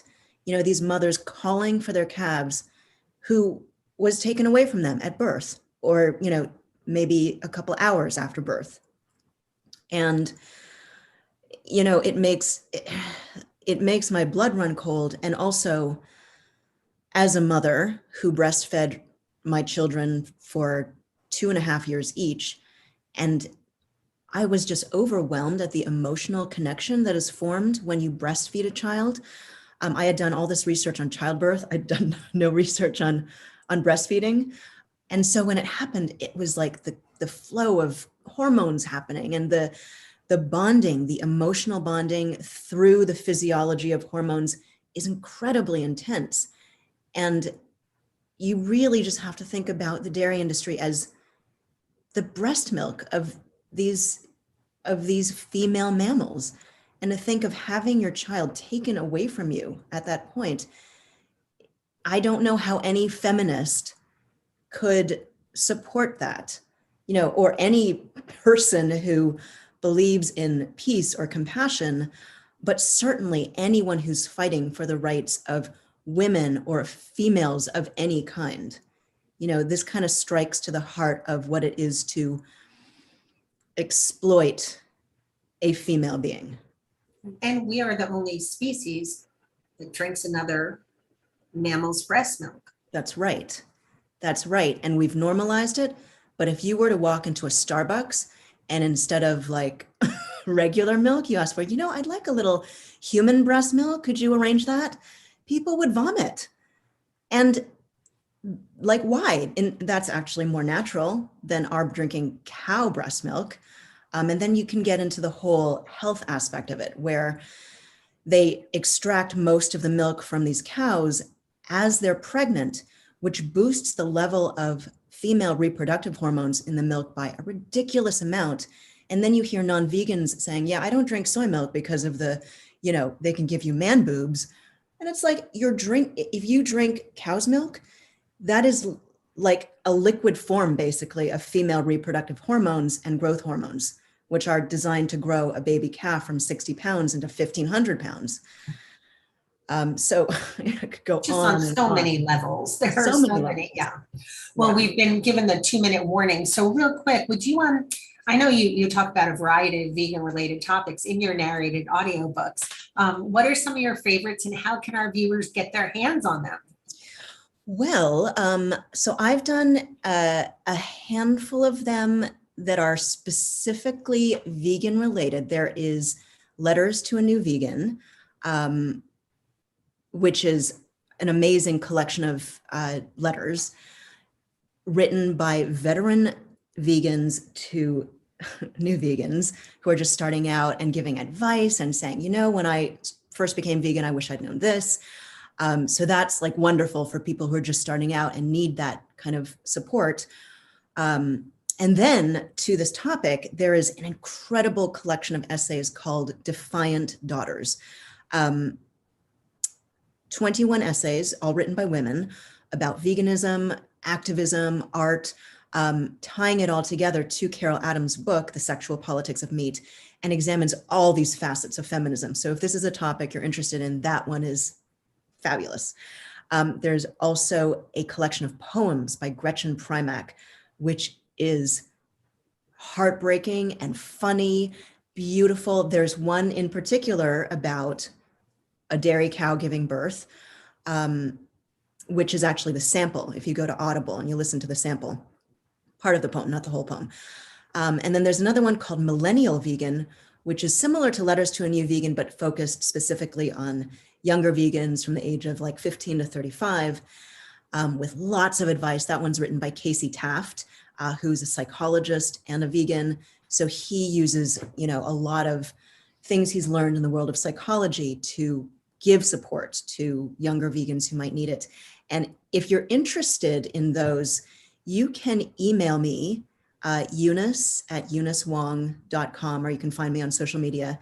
I often will have promo codes for those, and I can give them out as long as they last. So just email me, let me know which one you're interested in. You can go to audible.com, listen to the samples, read the summaries, see more in detail about, what each one is.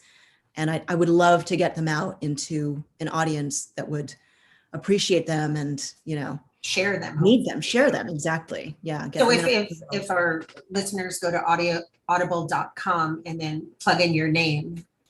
Oh, yes, that's right. So if you go to audible.com, there's a search bar, put in my name, and then they'll come up. Okay. And then to your point that you just said about young vegans and new vegans, letters to them, what would, just short and sweet, because we're running out of time, do you have a final message that you could share with anyone who may be on the fence about adopting a vegan lifestyle? Any words of wisdom you'd like to share with them? I would say that it's the best thing you can do for yourself, for the planet, for all the animals, that if you believe in compassion and nonviolence, in treating animals. If you've ever loved an animal in your life, you're already vegan at heart. And all you need to do is align the way you live with the way you feel.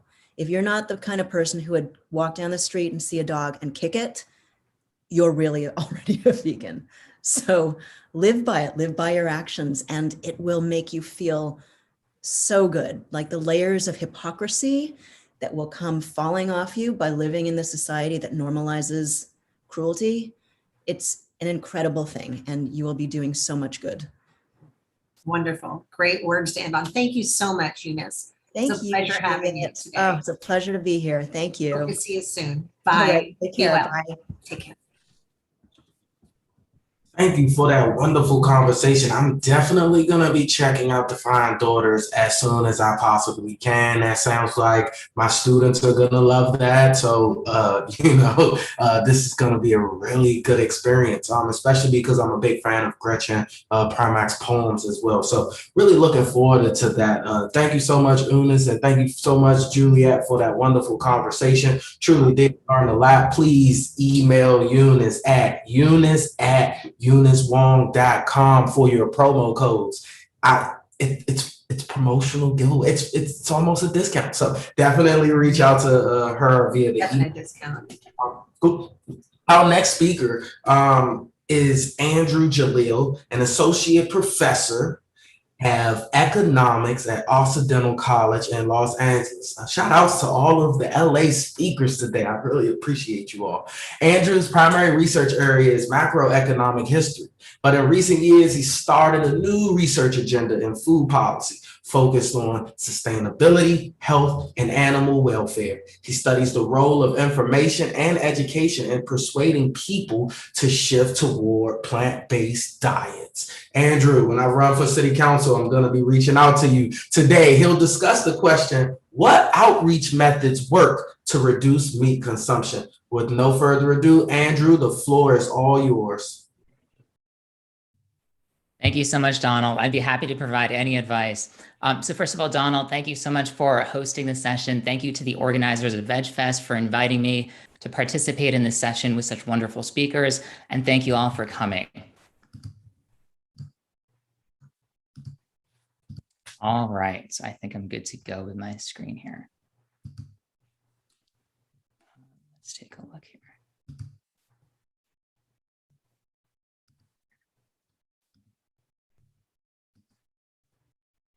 All right, so I think you can see my screen now. Wonderful.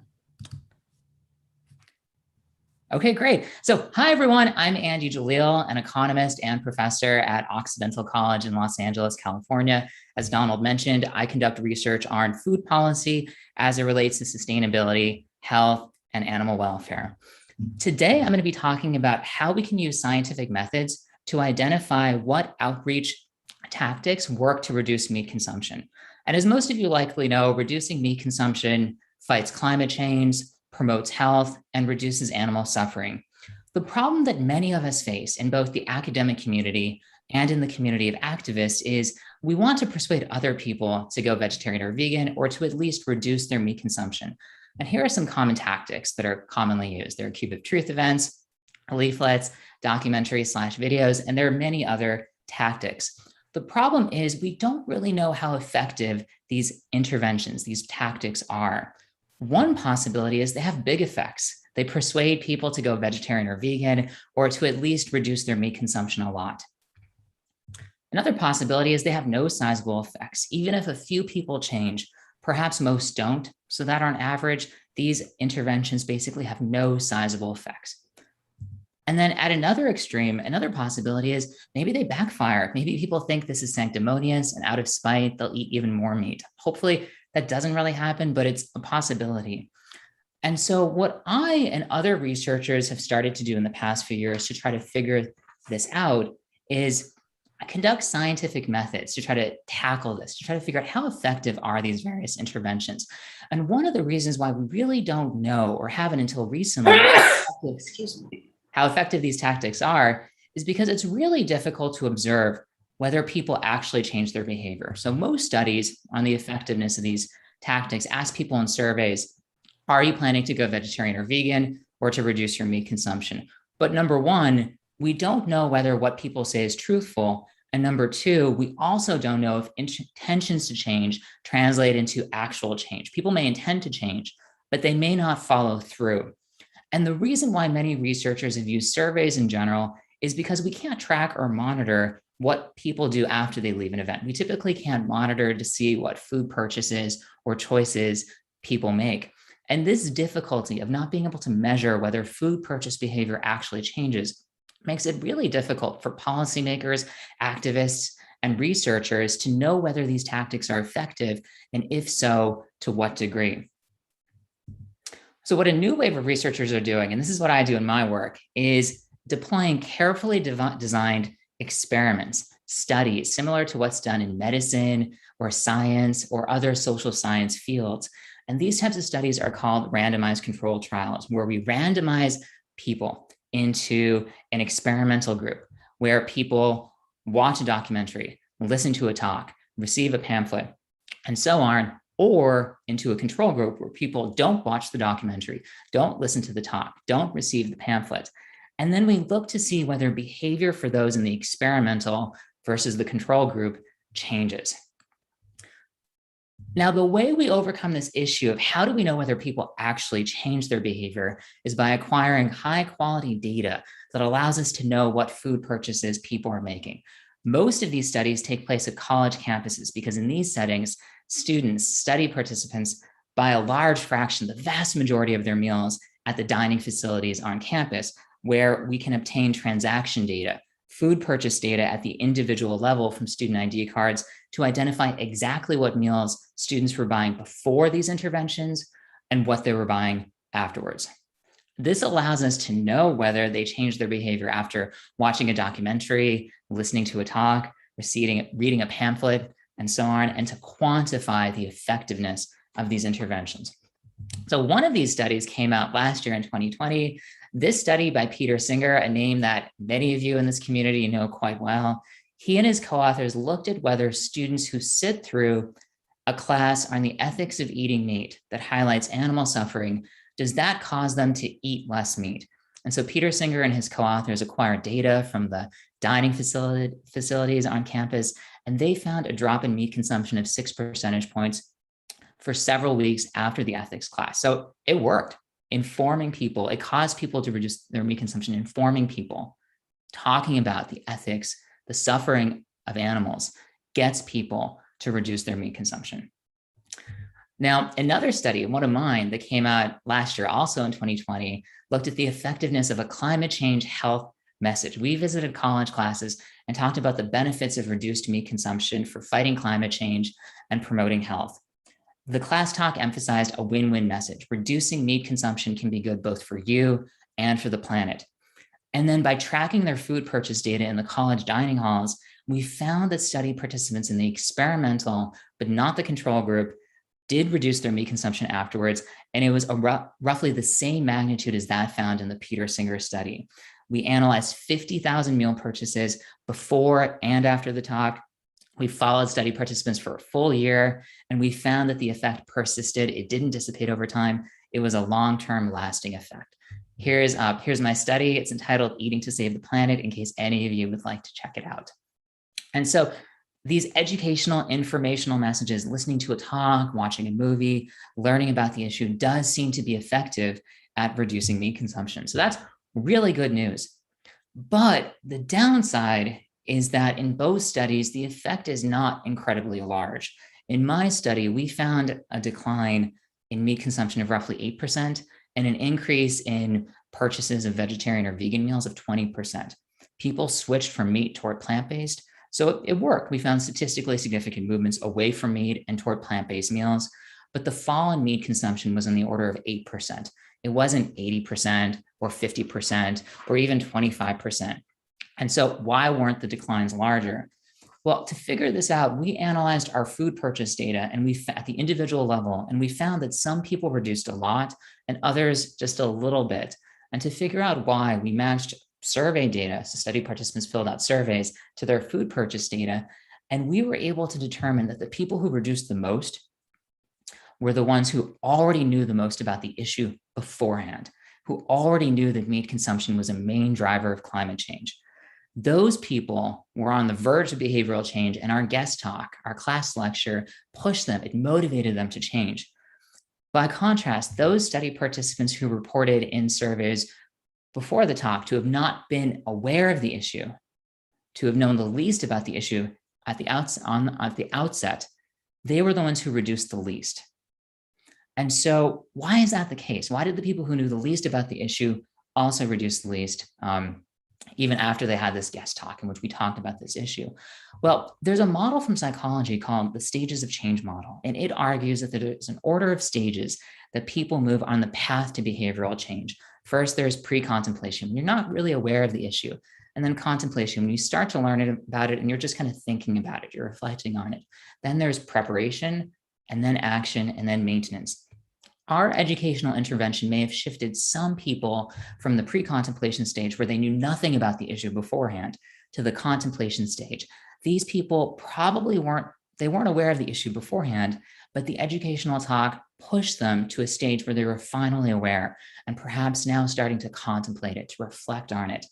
By contrast, those people who were already aware of the issue and were contemplating the topic beforehand, for those people, our talk likely pushed them from contemplation or preparation toward action, toward actually reducing their meat consumption, toward actually changing their behavior. And that's what we see in the data. Those people who were already aware of the issue and contemplating it were the ones to actually change their food purchase behavior.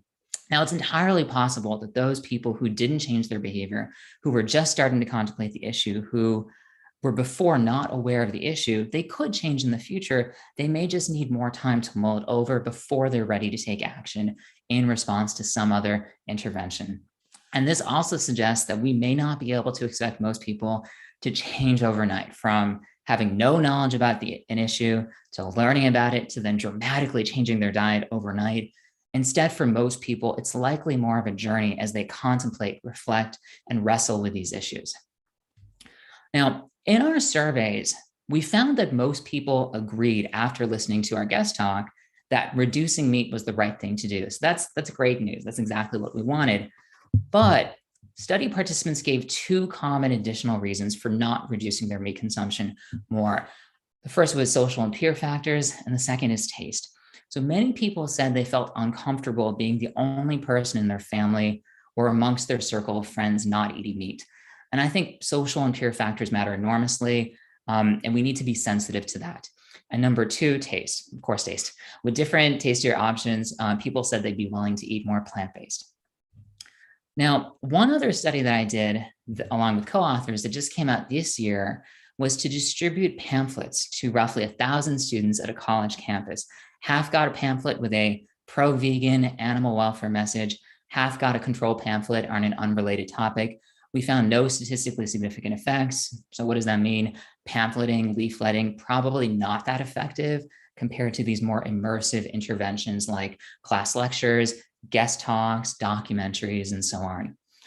And so in conclusion, there's an active, growing research field that's trying to use scientific methods to identify what policies, tactics, or interventions are most effective at reducing meat consumption.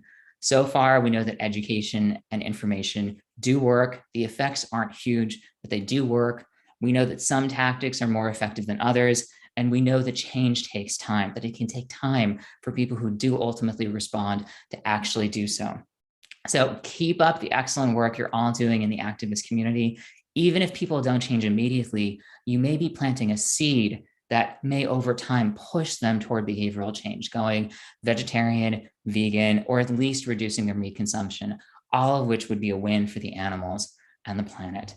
For resources, if any of you would like to read my work, please check out my homepage. The link is right here. You can also just Google my name. It's the first thing that pops up. You can find my studies link there.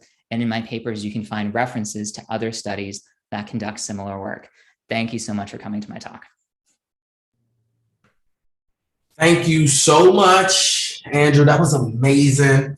Continue to educate others, everyone. Continue to inspire, continue to inform. That is my biggest takeaway, because when it doesn't seem like it's working on the flip end of things, it actually is. So all of your Instagram posts, all of your Facebook posts, no matter how many likes they get, no matter how many upset messages you get. I don't want to hear this message. Keep up the good work. Thank you so much, Andrew. Continue to be that change. And I'm appreciative of you. And thank you for sharing your words with us today. Thank you so much, Donald. Yes, yes. Our next, before we introduce our next speaker, I must say that Linda Del Senor Eason is the winner of the Hodo gift basket. Linda Del Senor Eason is the winner of the Hodo gift basket. If I pronounced your name wrong, I am so sorry. However, Jen will be in touch with your $50 worth of food from Hodos. Thank you so much. If you didn't win that prize, you can try it again with our very next giveaway. Comment over the next two speakers on our Facebook feed to win 3 12-ounce containers of Be Real Vegan cookie dough. Now, there are 4 of these available, 3 12-ounce containers of some vegan cookie dough. I am so hungry. I don't know, can I eat cookie dough before noon? Well, it doesn't matter, but even so, please, you can comment, you can ask questions, you can like posts, you can post selfies in the comment sections of yourself enjoying this showcase. So now, Jenny Messina is up next. She has an MPHRD, a dietitian with a master's degree in public health nutrition. Jenny is the author of 9 books, yes, 9 books on veganism, including a textbook on plant-based diets for health professionals. She has also taught nutrition to university students, worked as a public health nutritionist, and served on advisory boards to national and international science conferences and numerous animal advocacy organizations. The title of Jenny's talk for today is Being Vegan for Life, Strategies for Success. And as someone that looks forward to being vegan for life, I am looking forward to Virginia's presentation. With no further ado, Jenny, the floor is all yours. Thank you so much. It's such a pleasure to be here. I'm going to share some slides.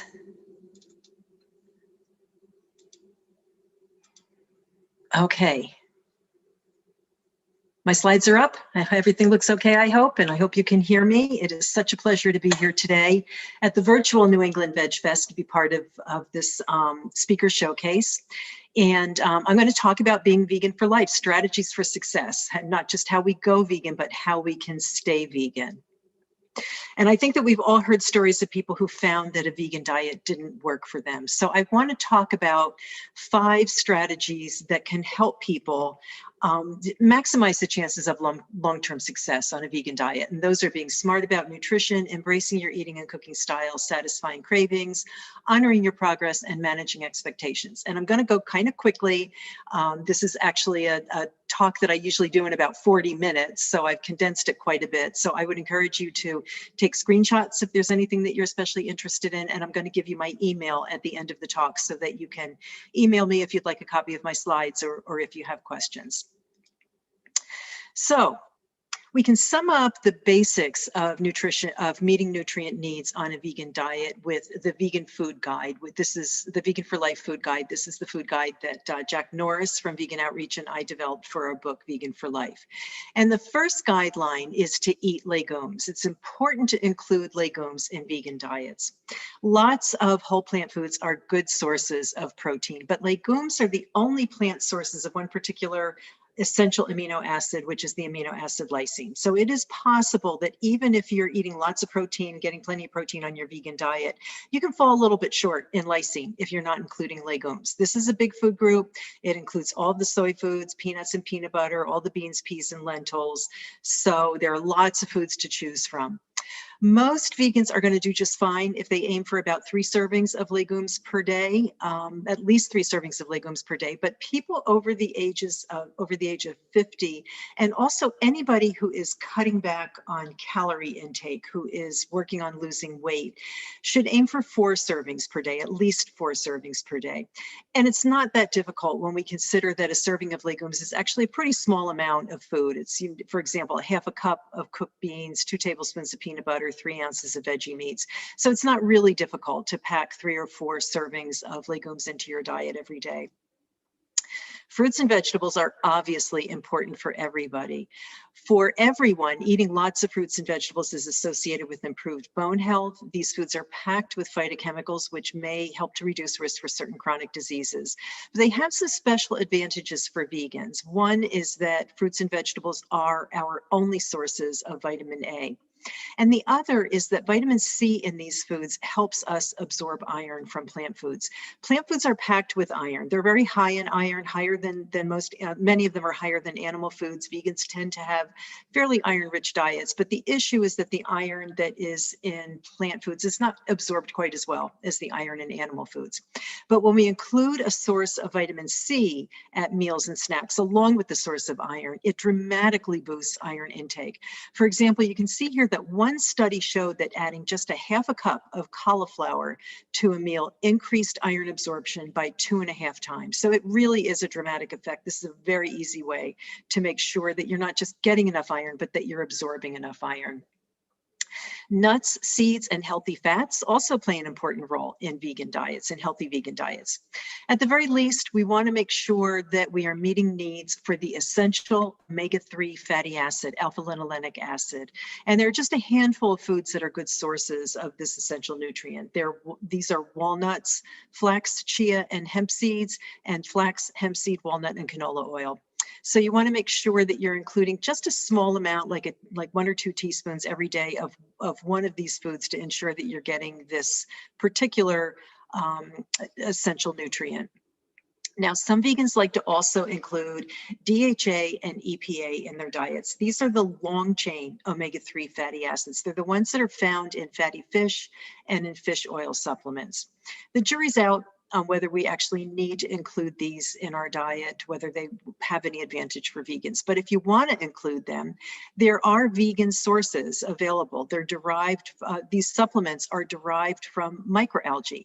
And this is the exact same place that fish get their DHA and EPA. They get it by eating microalgae. So it is the exact same fat that you would get from eating fatty fish or from taking a fish oil supplement, but of course in a much more compassionate package.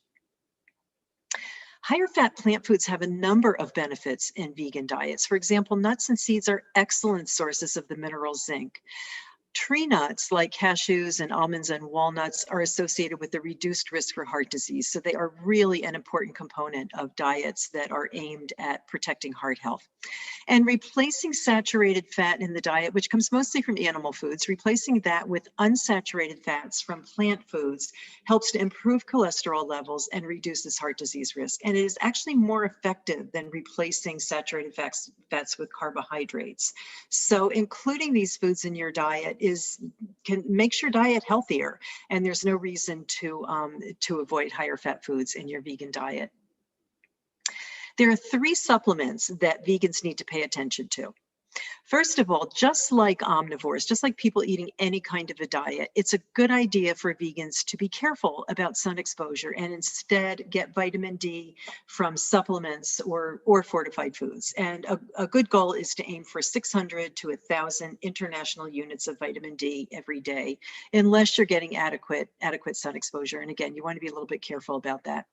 Some vegan diets fall short of iodine, and it's really easy to make up the shortfall by taking a small iodine supplement.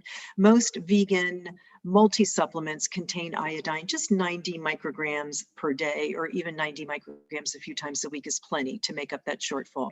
You could also get it from iodized salt. Just use a small amount of salt, like 1/4 teaspoon of salt every day. It has to be iodized though, and that will help you meet iodine needs. And then finally, we need to talk about vitamin B12, because the only foods that are natural sources of vitamin B12 are animal foods. So vegans need to get B12 from fortified foods or from supplements. And of course, I think that we probably all know that there are plenty of omnivores who need to get vitamin B12 this way as well. So this is not a big deal. The thing about vitamin B12 is that the less often you consume it, because of the way it's absorbed, the less often you consume it, the more you need. So these are 3 strategies for getting adequate vitamin B12, and they look very different from one another, but they all work very well. The first is to consume 2 servings per day of foods that are fortified with vitamin B12, at least 1.5 micrograms of vitamin B12 per serving. All foods that are fortified with vitamin B12 have at least that much. A second strategy is just to take a daily supplement of vitamin B12, providing about 25 to 100 micrograms. And then a third strategy, because so much of the B12 on the market is available only in very high dose pills, a third strategy is to take 1,000 micrograms just 2 to 3 times per week.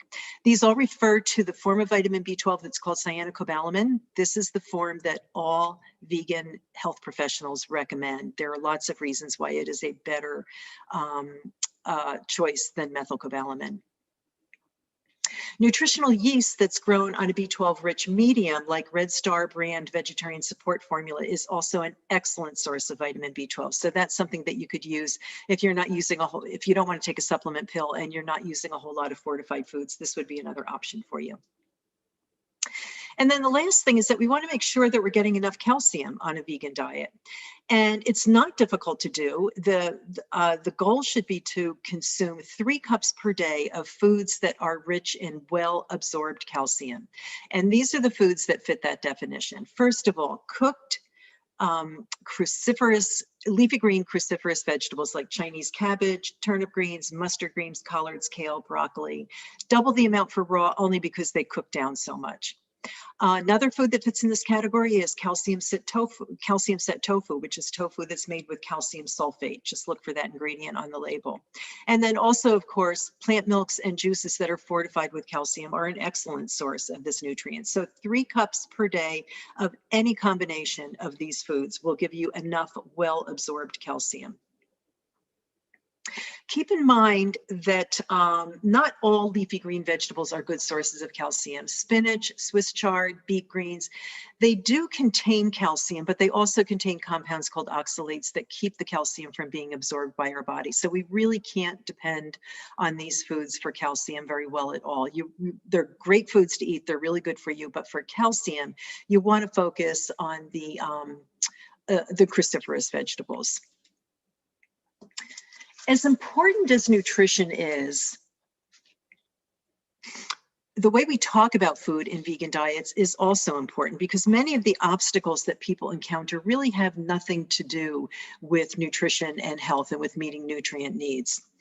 I've had so many people tell me that they would love to go vegan, but they'll say something like, oh, you know, I just don't really like to eat a lot of carbohydrates, or I don't like to cook. And it's true, of course, that many vegan diets are high in carbohydrate, but that does not mean that there aren't other ways to eat a vegan diet.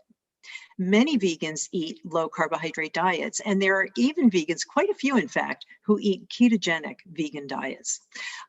It's not necessarily something that I want to recommend, but if somebody is dead set on eating a keto diet, it's really important for them to know that they can do this as a vegan. So you can eat a ketogenic diet that is also a compassionate and respectful diet.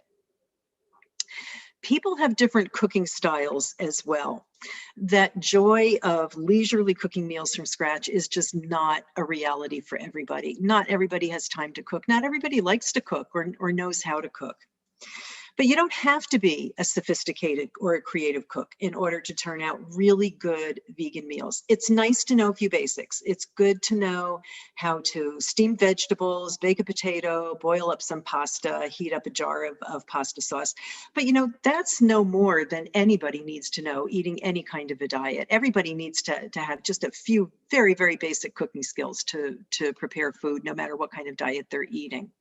And as long as you have those most rudimentary cooking skills, as long as you know how to do 4 or 5 things, you can actually produce some pretty tasty and very nutritious vegan meals. So you don't have to be a great cook in order to be vegan.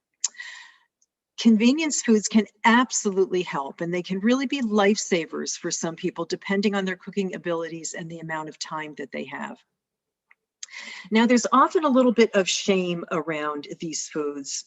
It creates a sort of false dichotomy between that says you're either a junk food vegan or a whole food vegan. It's not nearly that simple, and that's simply not true. It's important to remember that certain processed foods have been part of traditional, healthy, plant-based diets for many, many years, for centuries in some cases.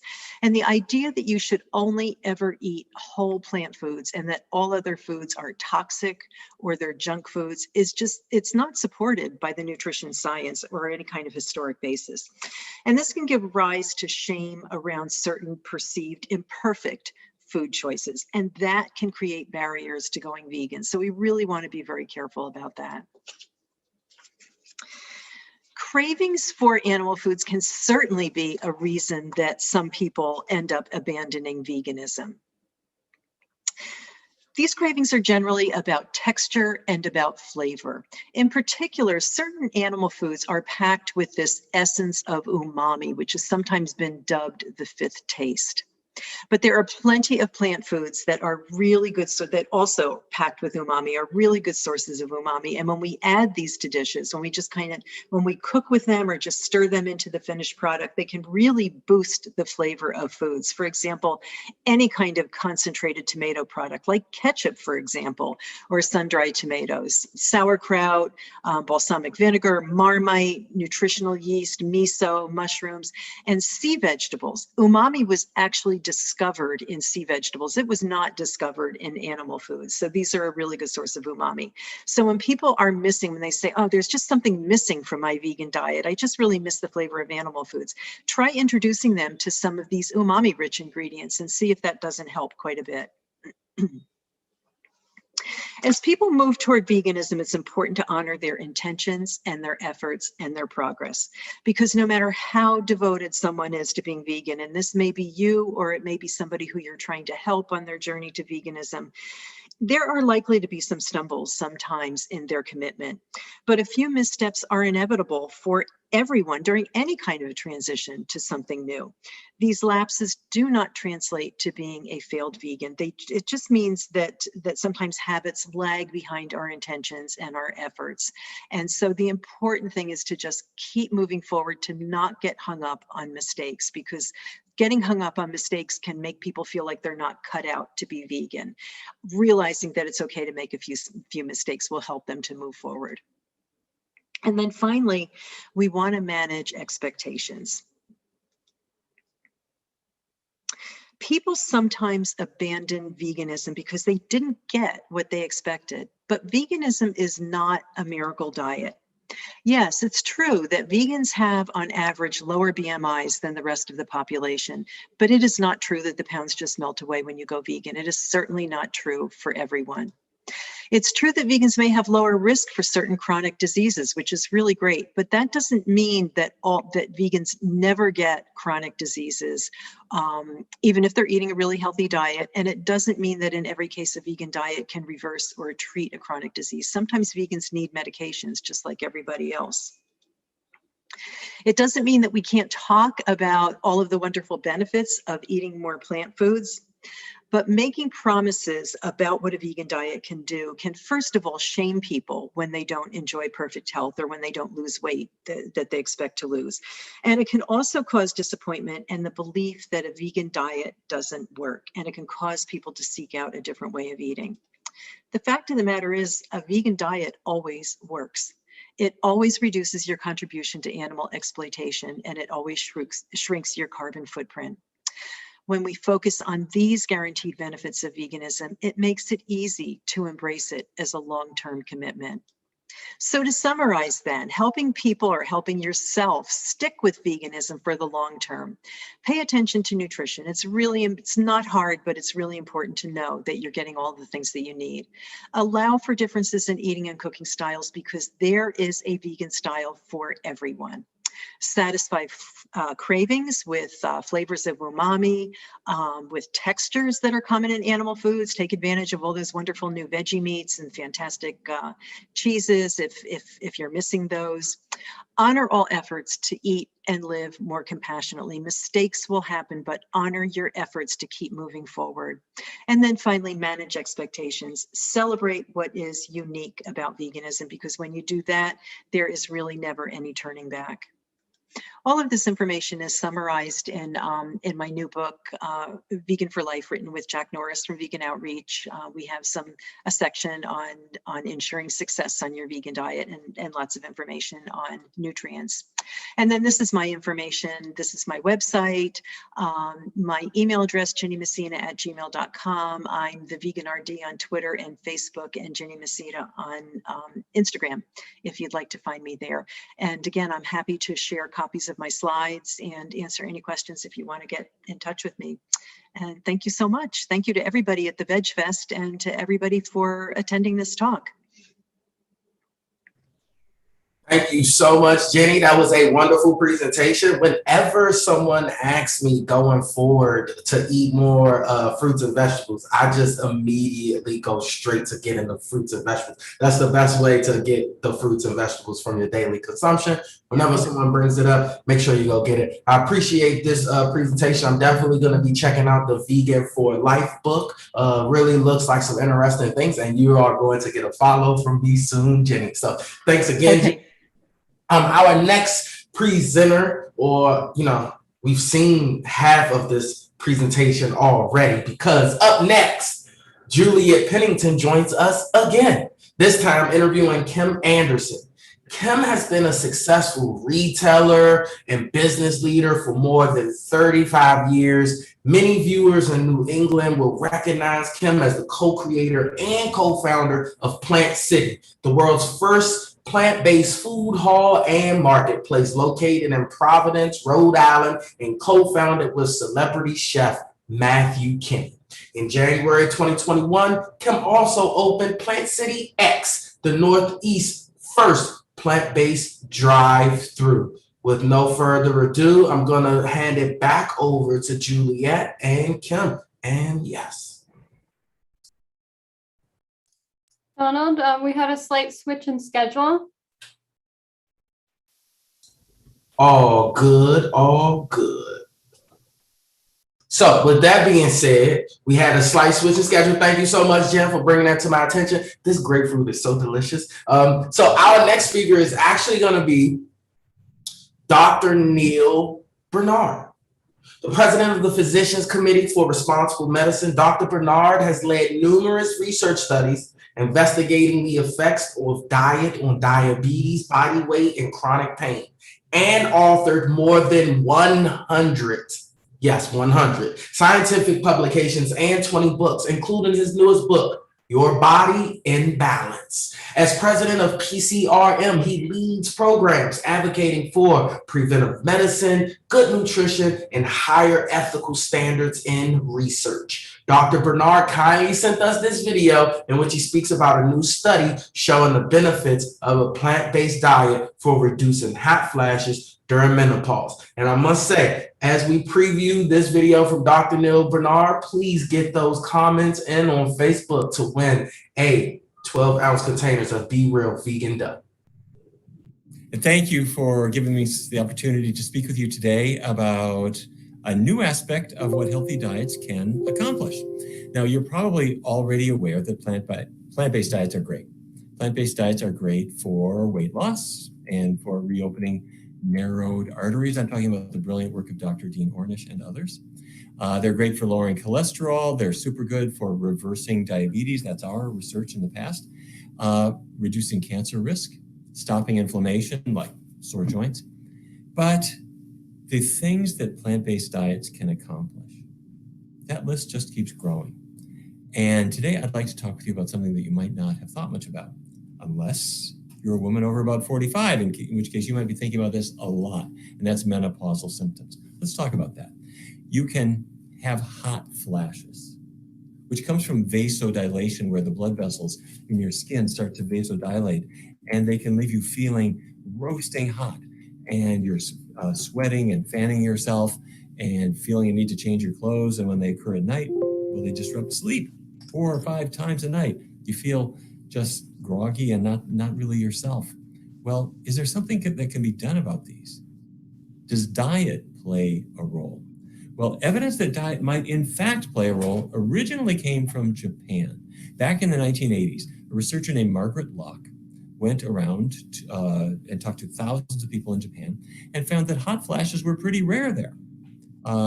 13, 14, 15% of women reported them, but most didn't. And then the idea was, well, in Japan, people eat a lot of soybeans as tofu or soy milk or tempeh or similar products. And soy products have isoflavones.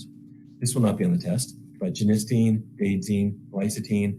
These are the isoflavones that seem to have almost a medicinal effect against hot flashes. However, something happened. As the years went by, the Japanese diet changed. And as of about 2000, there was a lot of burgers being eaten, and postmenopausal hot flashes were occurring about 42% of women. What's this about? Well, the diet in Japan did indeed change. Look at that dotted line. That's milk products going way, way up. Meat went up, eggs went up, fish went up. And what went down? Rice, grains in general. Plant-based foods were being replaced by animal-based foods. Now, the idea that a plant-based diet might be in some way helpful against hot flashes wasn't just an issue that came out of Japan. It also came out of Mexico.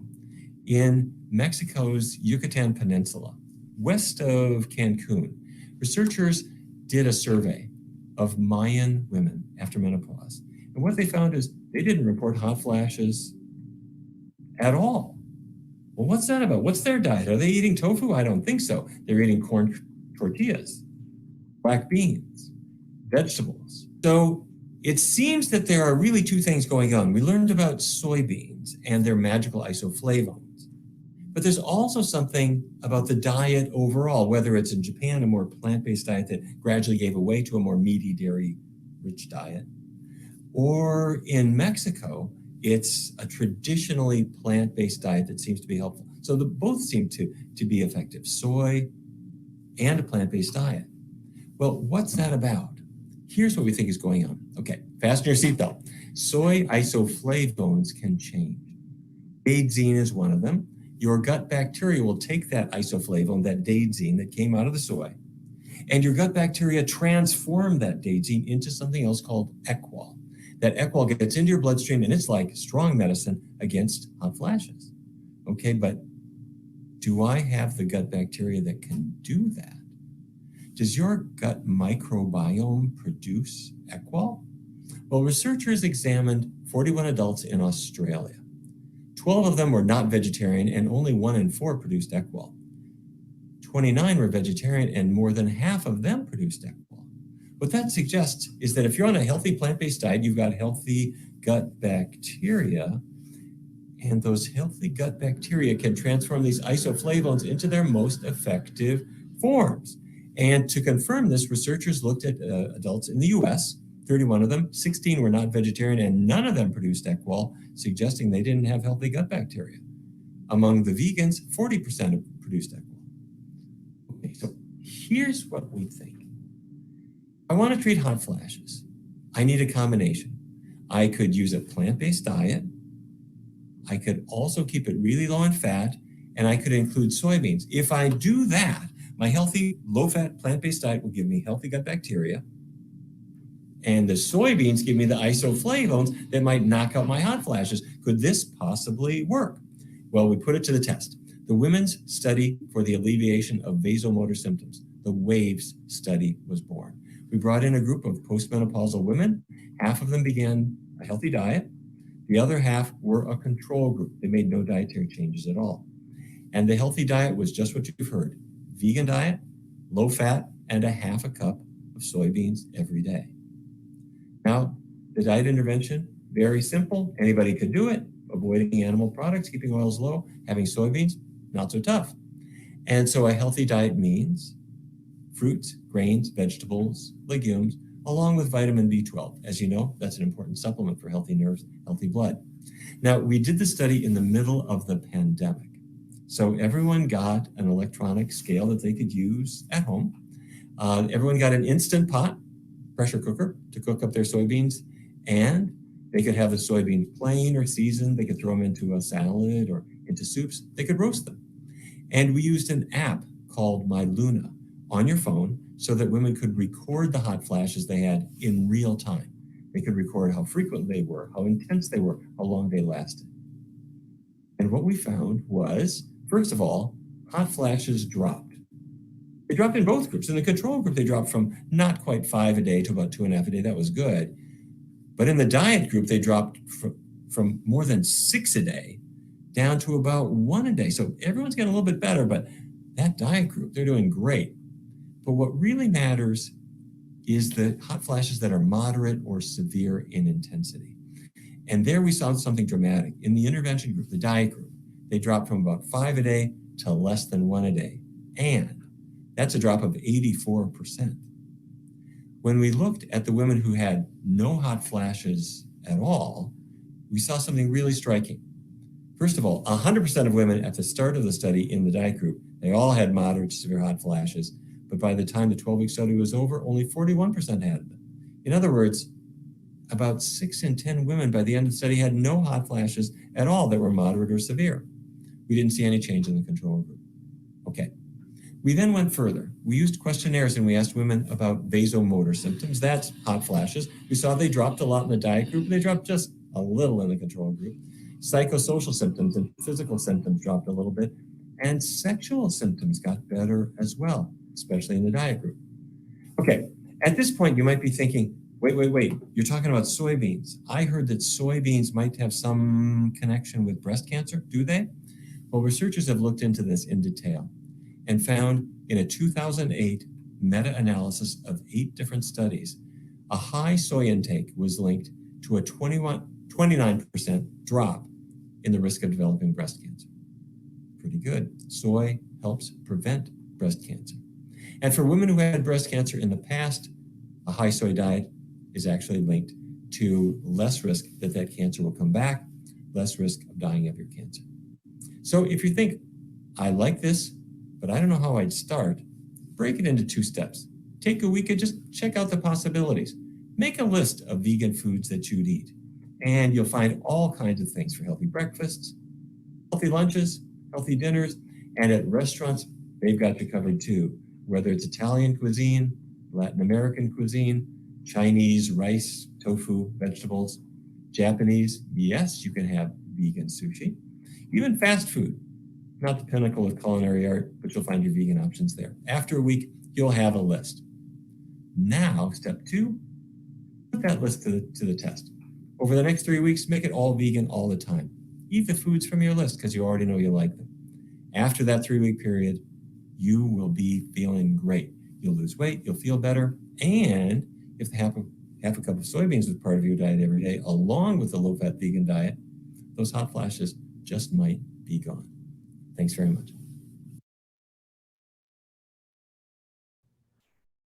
Thank you, Dr. Neil Bernard. That presentation was wonderful. I learned so much about making sure what you incorporate your diet, how cultural diets have changed overall. With that being said, the winners of the Be Real Vegan Cookie Dough are as follows: Christy, Vegan Mama; Anna Warren; Michelle Luna; and Lindsay Dean. So the 4 winners: Christy, Vegan Mama; Anna Warren; Michelle Luna; and Lindsay Dean. Jen will be in touch with your prizes. Now, our next giveaway is going to be featuring 4 lucky winners who will win a container of New Chick cashew grated cheese from Uprise.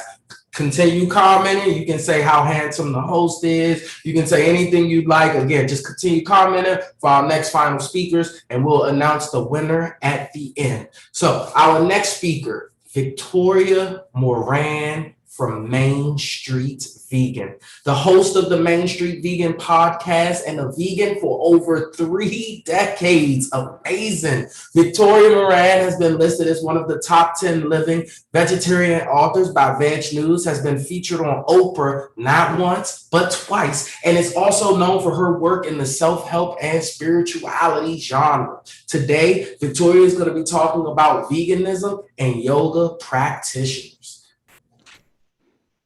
Hey, is it my turn? It's your turn. Wow, that was quick. Thank you so much, Mr. Hip. Uh, sorry, I missed you. You're looking very hip there.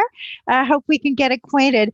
And hi, everybody. It's really wonderful to be part of the New England Veg Fest. I was there in person a few years ago. Wonderful, wonderful festival. A lot of terrific people doing amazing things. So I know that I am closely timed. So I'm just going to set a timer here and make sure that I don't go over, because I'm going to be talking about something that I am really excited about and could probably go a little bit over, but I won't. So the topic for me today is Ayurveda. So why at a Veg Fest? What's the deal about Ayurveda? Well, to me, the deal as a vegan and a passionate vegan is not only what can I do for myself to feel good and not have burnout and compassion fatigue and all that, but also what can I do to help people who are having a hard time staying vegan? You know, it's one thing to get people to say, yeah, that makes sense. That sounds good. I'll do it. And then you run into them 6 months later and they say, I don't know. I just didn't feel right. So this is another way that we can reach people and get them to feel just dandy so that they will want to stick with this wonderful, compassionate, and sustainable way of being. So I'm going to do a little screen share. Okay, let's see. Slideshow, make it big. All right. So I'm not sure this is completely perfect because I'm seeing some stuff here that I didn't know you were going to see, but you know what? There's nothing private here. So we'll just go with what we've got. So we're going to start out talking about something called doshas. And these are body types that Ayurveda came up with way back 5,000 years ago. And we're also going to talk a little bit about Ayurveda itself, which is a time-honored system of health and healing.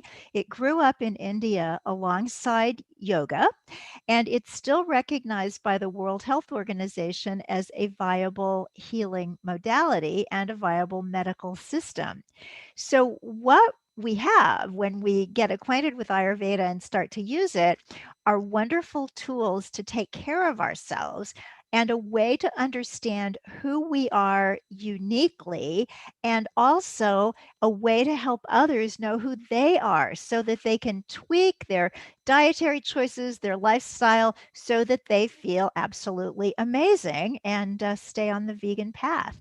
Now, one thing vegans always ask about is, what about ghee? If you know a little something about Ayurveda, you might be aware that in many of the traditional books and a lot of the recipes, there's ghee, which is clarified butter, which comes from a cow and absolutely is not vegan. Well, what I think about that is that Ayurveda has thousands of suggestions for feeling better, and I just leave out the ones that have ghee and I'm nonetheless for it. So a lot of Ayurvedic people these days, just like a lot of yogis, are becoming vegan. If you don't know about the Yoga is Vegan podcast from my colleague Holly Scotus, you might want to check that out. And here we can see that the Nutiva company has actually come up with a vegan ghee. So it's a combination of some coconut oil and some avocado oil and some spices.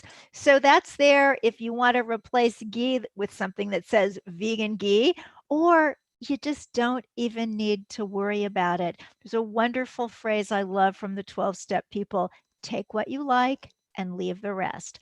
I like everything that's ethical and takes care of animals, and I'm going to leave the rest alone. So now to get into these doshas. This is imprinted upon your DNA at the time of conception. These are three energies that Ayurveda teaches circulate through the body and also other parts of the physical universe and govern who we are as psychophysical beings. And also, they're going to govern the day and the seasons and the stages of life. Vata, Pitta, and Kapha are their names. So we're going to look at these body types. And the first thing to know is whatever yours is perfect. You can be so much one type that you're maybe 90% Vata and 5% Pitta and 5% Kapha. Or you could be more like 60% Vata and 50%, and I'm sorry, 40% Pitta. My math is so terrible. Quite a bit Vata, a little bit less Pitta, and a whole lot less Kapha. And a few people are actually tri-dosha, kind of equal with all of the doshas. But that person is not any more in balance than anybody else, because your balance is exactly what your doshic makeup is meant to be.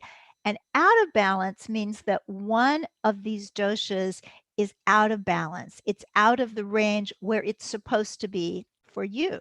So if I'm supposed to be 60% Vata, and I've worked myself up into being 70% because maybe I've been staying out late or traveling too much or eating too many frosty kinds of wonderful vegan treats this summer. That's going to push my Vata to 70%. And that means that I'll get a little bit maybe anxious or nervous or flighty. My digestion might not be so good. I might experience constipation.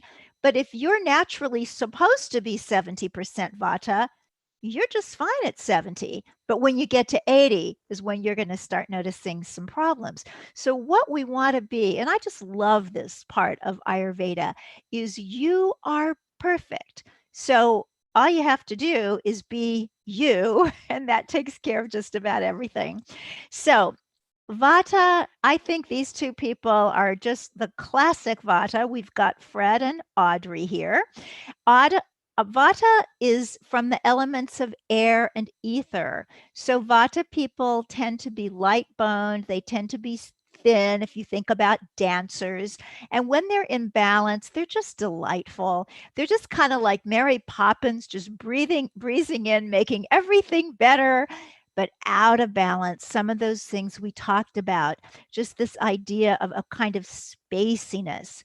And the Vata time of life is over 50 or over 55 when we start thinking about old age and we think about dryness of skin and hair and mucous membranes. We think about people who used to say, well, I had a cast iron stomach and now it's just hard for me to digest anything. Well, that's more Vata that happens as we get older, but knowing how to take care of it means that at whatever age we can live with it just fine. So ways to make Vata happy include staying warm, staying out of drafts. It's a dry dosha, so you want to be hydrated, both in terms of having enough liquids to drink, also enough fresh fruits and vegetables. They have a lot of water, maybe not doing so much with the alcohol and the caffeine because those tend to dry us out a little bit. Having a little bit more oil in the diet, a little more nuts and seeds and avocado than somebody else might need.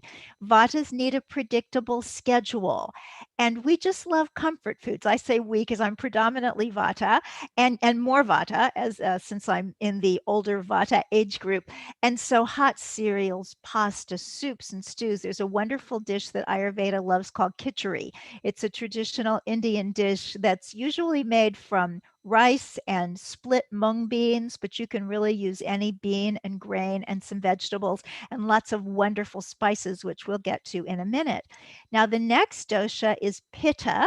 Its elements are fire and water, and I've opted for the Williams sisters to demonstrate this beautiful Pitta build. Pitta is the natural athlete. It's very easy for Pitta people to build muscle. They tend to be strong. And when they are in balance, they are got this sharp intellect. They can figure things out. They're willing to go full speed ahead to get something done. Pitta people make the world work. But out of balance, oh my goodness, they can tend to aggression and rage and kind of megalomania. And in their personal health, they end up with inflammatory kinds of conditions, as we see. It's the fire dosha. And the pitta time of life is when we're out there in the world doing prime of life stuff between about the time, it says puberty here, but I think for most of us now in the Western world, we think pitta starts when your education is over and you're getting out there to find your life partner and build a home and get your career going and save money and make your mark, all that stuff, very pitta activities. So to keep pitta happy, and remember, we all have all of these doshas, but if you've got a lot of pitta in your system, you want to be in a cool room. You want to eat things like cucumbers, cooling kinds of foods. You don't want to go real crazy with the super, super hot spices. It's good to have beans and potatoes, oats, this kind of thing, because pitta tends to be a little bit more oily and a little bit more liquid than vata. And you want to be peaceful, because when pitta is working properly, it means there's calm there. And obviously, when it's out of balance, we're going to lose that calm, which is not a good thing.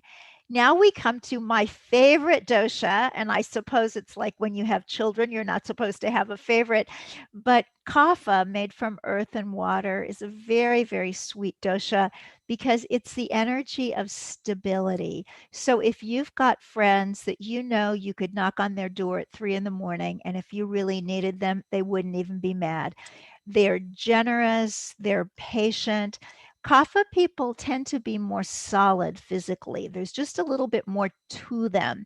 So they tend to have bigger bones, and they do tend to sometimes gain weight.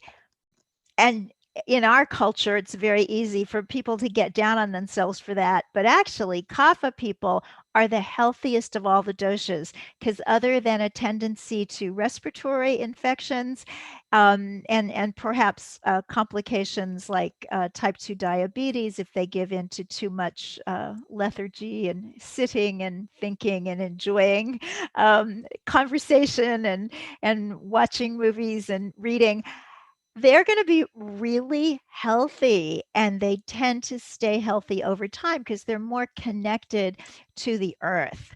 So here we've got some pitta people pictured. I'm sorry, kapha people pictured, excuse me. And we're going to bring out the best in kapha with a little bit of stimulation. Generally speaking, Ayurveda is not fond of stimulants like caffeine, but they'll say to kapha people, go ahead, have your latte in the morning, vegan, of course, because a little bit of stimulation is good. So while vata predominant people need a really solid schedule, kind of keeping a lid on the travel and the running from here to there, kapha people need to shake things up. Maybe they sometimes need to work in the office and sometimes at home and sometimes in a co-working space. They need that stimulation to keep them energized. And they also, food-wise, tend to do well on a really simple diet. The raw food people are often kaphas, people who can do that successfully. So just very quickly to give you more of an idea of what these doshas are and who you might be. In balance, if a vata gets this letter from the IRS, she might be a little bit nervous, but out of balance, she's going to be just terrified. Oh my gosh, what did I do? What terrible thing is going to happen? Now, pitta, same letter, in balance, a little bit perturbed. I wonder whose fault this is. Certainly it's not mine. But if they're out of balance, they are just super, super angry and looking for somebody to blame. Kapha, in balance, it's no big deal. I'll take care of it. But out of balance, their attitude of, oh, this is nothing, can go all the way to just throwing that letter on a pile with lots of others and not doing anything about it. So I hope this is giving you a sense of maybe who you are in terms of your dosha makeup. And there are a couple of really excellent dosha quizzes online. One is on the Deepak Chopra website. You can just Google dosha quiz Chopra. And there's also an online store, Banyan, B-A-N-Y-A-N, botanicals.com, and they have a good dosha quiz as well. So as we go through the year, we go through these seasons as well. And even if you're not this particular dosha, you might notice, for example, in the late fall and early winter, you get a little bit more dry skin, or you really want the hot soup, the funny movie that you weren't thinking about in the summer. Kapha season, this is from when it's seriously winter and into the spring, when we all might feel a little bit sluggish or unmotivated or catch a cold. Pitta season is right now. It's summer, late spring to early fall, and we have to watch out for things like rashes and heartburn and sunburn for that matter, and kind of getting hot under the collar. So something that's really, really good for all doshas are these wonderful spices. And we know, just as healthy vegans, that spices are full of antioxidants. And so you can see here some of the specific spices for the specific doshas. But the truth is, use spices. Before I got into Ayurveda, I had my Christmas spices, the cinnamon, nutmeg, allspice, cloves. I'd keep them in the freezer. I'd get them out in December for cookies and mulled cider. But now I use them all the time, every day. You can just play with these. You can put them in rice, put them in soup, put them in whatever you're making. The spices are absolutely wonderful, and they do tend to balance you out wherever you are. And here are a couple of vegan Ayurvedic cookbooks. Eat, Feel Fresh by Sahara Katabi, and also the Ayurvedic Vegan Kitchen by Talia Lutzker. And I also invite you, if you wish, to follow me on Instagram, where I'm at Victoria Moran Author. And what I'm doing there these days is charting my vegan Ayurvedic journey and lifestyle. And people are seeming to really like that because, you know, we're always looking for a way to feel just a little bit better. So I believe I have a grand total of about 2 minutes left. And if somebody wants to tell me if I have less than that, that's good. I'll listen. And if not, I'll just wrap it up by saying that as vegans, we're the billboards. And that's kind of unfortunate because we just want to help animals and save the planet. We don't really want to have to be like the poster for what it means to be a vegan who's doing well in the world. But we do need to take the best care of ourselves we can. Now, obviously, being vegan and being an Ayurvedic vegan is no guarantee that we're going to have perfect health or anything like that. We're just people living here in the world doing the best we can. But these ideas that have been around for 5,000 years are there for us to learn from and to use and to make our vegan lifestyle even better and even more attractive to others. So again, get your dosha checked out by going to either the Deepak Chopra website or the Banyan Botanicals website. Follow me if you would like on Instagram at Victoria Moran Author. And whatever you do today, go in peace. Thank you for being vegan or looking into being vegan. It's a beautiful way to be on this planet. Thank you all so much. Thank you so much for that wonderful presentation. I saw Oprah and MLK and I was like, yeah, I'm definitely in that group. So thank you so much for sharing that wonderful information. Looking forward to following your journey on Instagram. So pleasure having you with us today and pleasure meeting you virtually as well. I must say, please get those comments in for Uprising Snoochit Cashew Grated Cheese. We're going to be giving away 4 of those very soon. Disclaimer, I am not in charge of choosing choosing the winners. I see some of the comments are just saying I'm so handsome, and I appreciate that, but I am not choosing the winners today. Our next speaker, Kathy Salamanca, is from Unity Farm Sanctuary, the co-founder and executive director of Unity Farm Sanctuary in Sherborne, Massachusetts. In her role, Kathy does a bit of everything, at the sanctuary, from marketing and fundraising to humane education, and of course, taking care of the sanctuary's many rescued farm animals. Kathy is with us about farm animal rescue and the role of sanctuaries. She'll also be introducing us to some of the Unity's residents. Looking forward to seeing those residents, Kathy. It's all yours. All right, let's see. I'm going to switch the camera around just for a moment, not for too long. Mostly I'm going to focus in on all of our residents here, but at least this is the face who will be speaking to you. My name's Kathy Salamanca. My husband and I co-founded Unity Farm Sanctuary in Sherborne, Mass. in 2016, right at the end of the year. We pretty rapidly, by September of the following year, had finished building our initial barns, and we're pretty much at capacity, and that has not changed a lot. Sometimes the residents pass away because we do accept older and sicker animals, of course, but there's always someone whom we need to help. And in fact, we help a lot of animals through networking because we cannot accept all the animals here. So I'm going to switch the camera back around if I can find, there it is. All right, let's go back. Hello. I'm going to switch that camera if it lets me. There we go. Perfect. All right, I'm going to move around. So there are hundreds of sanctuaries in the United States and Canada that focus in on farmed animals, what we traditionally think of animals that are on farms. I like to tell people who come here on tours that we are not a farm.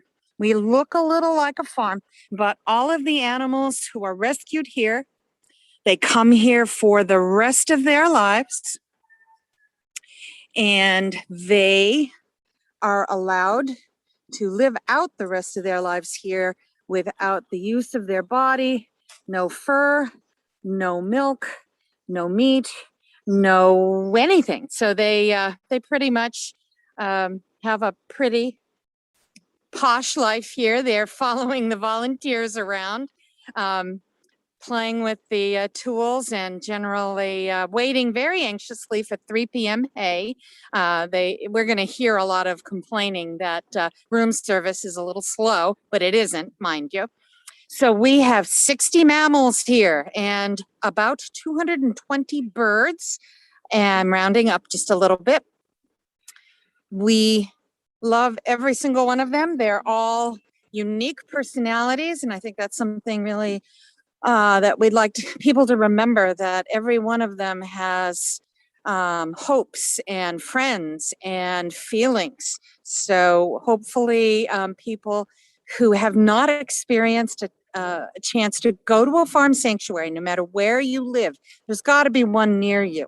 If you're near us in Massachusetts, we welcome you to come on one of our tours or become a volunteer, and really kind of begin to understand the inner lives of these amazing animals.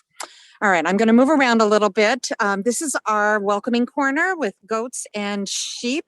Many different reasons why these animals will come here.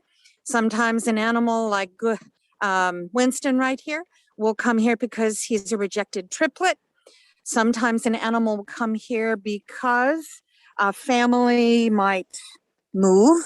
There might be a divorce, a death, a loss of financial security, like they have foreclosure.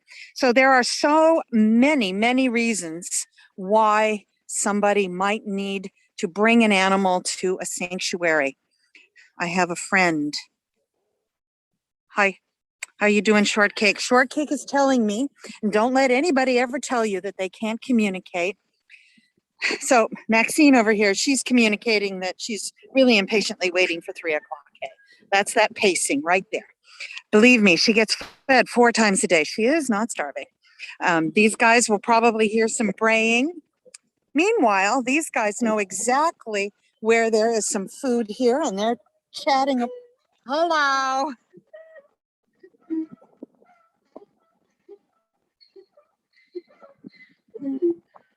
Oh, Star. It's hard to talk over Star. All right. There you go, guys.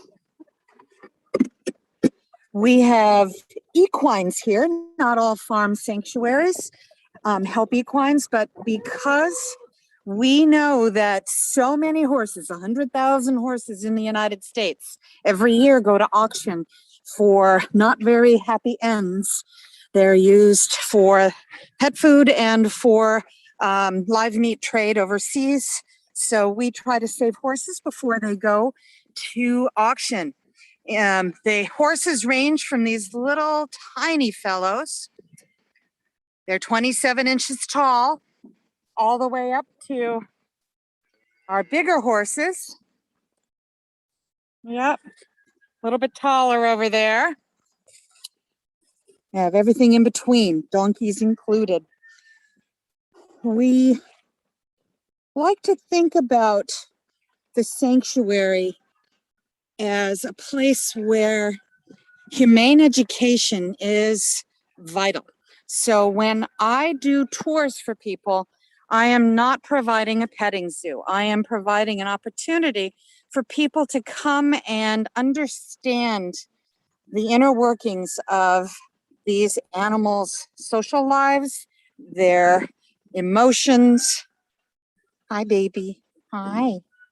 This is wonderful Elliot. Elliot would have long ago lost his life as a dairy male calf, but he got to come here and live out his life with his friend Audrey Heifer. Audrey Heifer is a free martin or sterile female. She cannot have a baby, cannot make milk, but she is beloved here.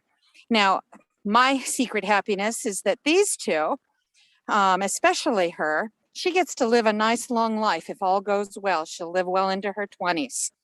At the dairy farm, she would have lived maybe 3 to 6 years when she'd been worn out having babies. And then, of course, Mr. Powell here, he's very chatty because he doesn't like his tummy to be as empty as it is because he hasn't been fed since all of noon. Anyway, Pal McTrouble, he's one of those special souls that saw the employee door open at the slaughterhouse and he snuck right on out. So at 7 months of age, he knew that he didn't like being in that slaughterhouse very well. So we were happy to be able to save him. Then you get somebody unique and handsome, like Mr. Dudley. Hi, Dudley. He also is a beef breed. Can't imagine losing him to that. One thing I'd love to share with people is that you can watch all of our wonderful rescues on our live webcams any time of day. They're on our website under Meet the Animals. Just click on one of those camera icons and you are good to go for watching these guys eat meals or hang out at night, that kind of thing. It's very popular. We have a wide range of species. So I'm going to try and hoof it on over to the alpaca and to the mini pigs. Sometimes I can't quite make it all the way over to the big pigs. We have 5 farm pigs as well. Able to save here. I wish we could save them all, but we know we can't. So getting back to that topic of humane education again, advocacy is really important. When I see somebody on a tour make the connection to dairy, for example, with Audrey Heifer being a sterile female, free martin, it's nice to watch that light bulb go off.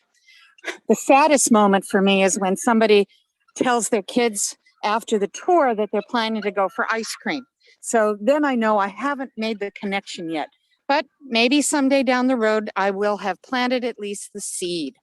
So we have many different kinds of birds. Some of these birds are, for example, these ducks and turkeys here are destined for the meat trade rather than the egg trade. So we rescue as many of those as we possibly can. It's sometimes harder. Those breeds want to eat and eat and eat and eat. So we have to work to restrict their calories. And I know it doesn't seem like alpaca necessarily need rescuing, but they are used as a meat animal at some farms here in the United States. And of course, they are a fiber animal. We do save the fiber to provide some bedding for the pigs, or we compost it. It kind of depends. These funny fellows that are surrounding me are guinea fowl. They are raised for meat in the industry, but here we love their silly antics and their love of eating ticks, because we realistically do not like Lyme disease. And you can see Elliot is playing with his ball. Elliot is a 900-pound Labrador retriever. We call them grass puppies. Sometimes he tucks it under his belly because that's definitely his ball. Says, it's mine. I want my ball. He's a funny one. Oh, I can hear Tofu, the mini pig, complaining about the delay in his food too. Hey, George. You have all come to our loudest time. So it's a labor of love here. We have hundreds of volunteers that all feel like, I think, that they get something important back from their relationship to the animals here. And we couldn't do what we do without our volunteers as well.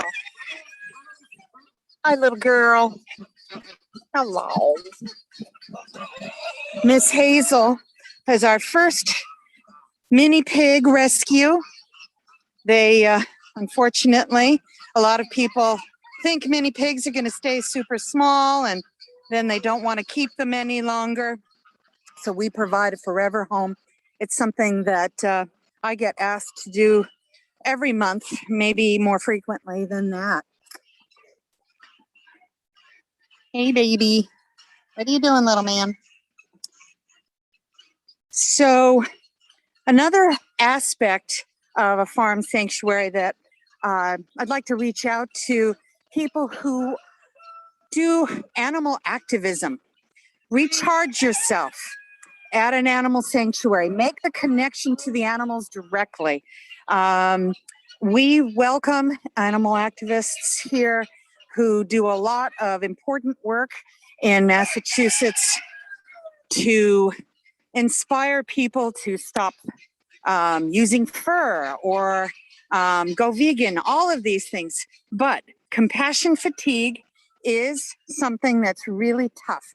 So we encourage our local animal activists to come and spend some time with the animals. And it has been a really amazing, wonderful relationship with that group of people as well. So we try to speak to everyone. We let our animals try and share their lives with people so that we can really encourage people to think about the animal in a different way, because people don't really like to be told what to do.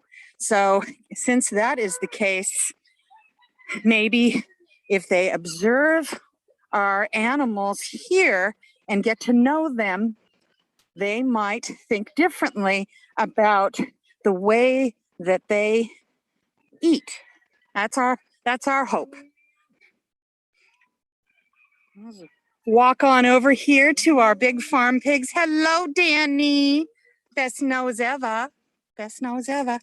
Mr. Danny Boy was sold on Craigslist as a mini pig. Yep, he's all 400 pounds of mini pig. He's not. He's a Hampshire. He was rescued, and Esther's Army helped reach out to us so that he could live at a forever farm.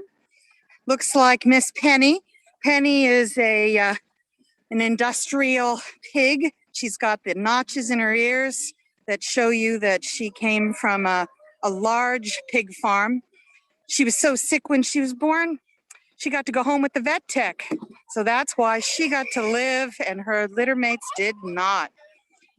Did you just move the hose, little girl? 600 pounds of little girl. We love our big pigs. They're all hanging out in the pools. So that's just a little taste of the sanctuary. I welcome questions, and I also I can't talk over the roosters. I also would really love for people to enjoy our live webcams and to visit us if they are in the Massachusetts area.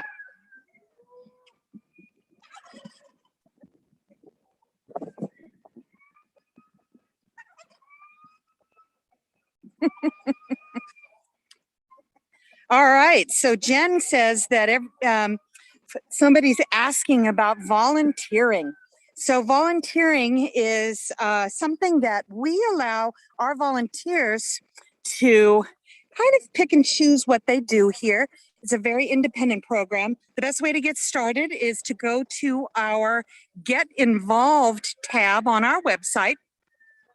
And because of our extensive website, you can read most of what you need to know there. It's going to tell you to email me, and really, buddy, really, seriously, you'll be able to get all of the information to use Sign Up Genius, come to an orientation, get training, and you'll be able to pick and choose your hours. So it's a very flexible and open program. We love people to come and do that. Age 10 to 14 with a parent, 14 and up, you can be without.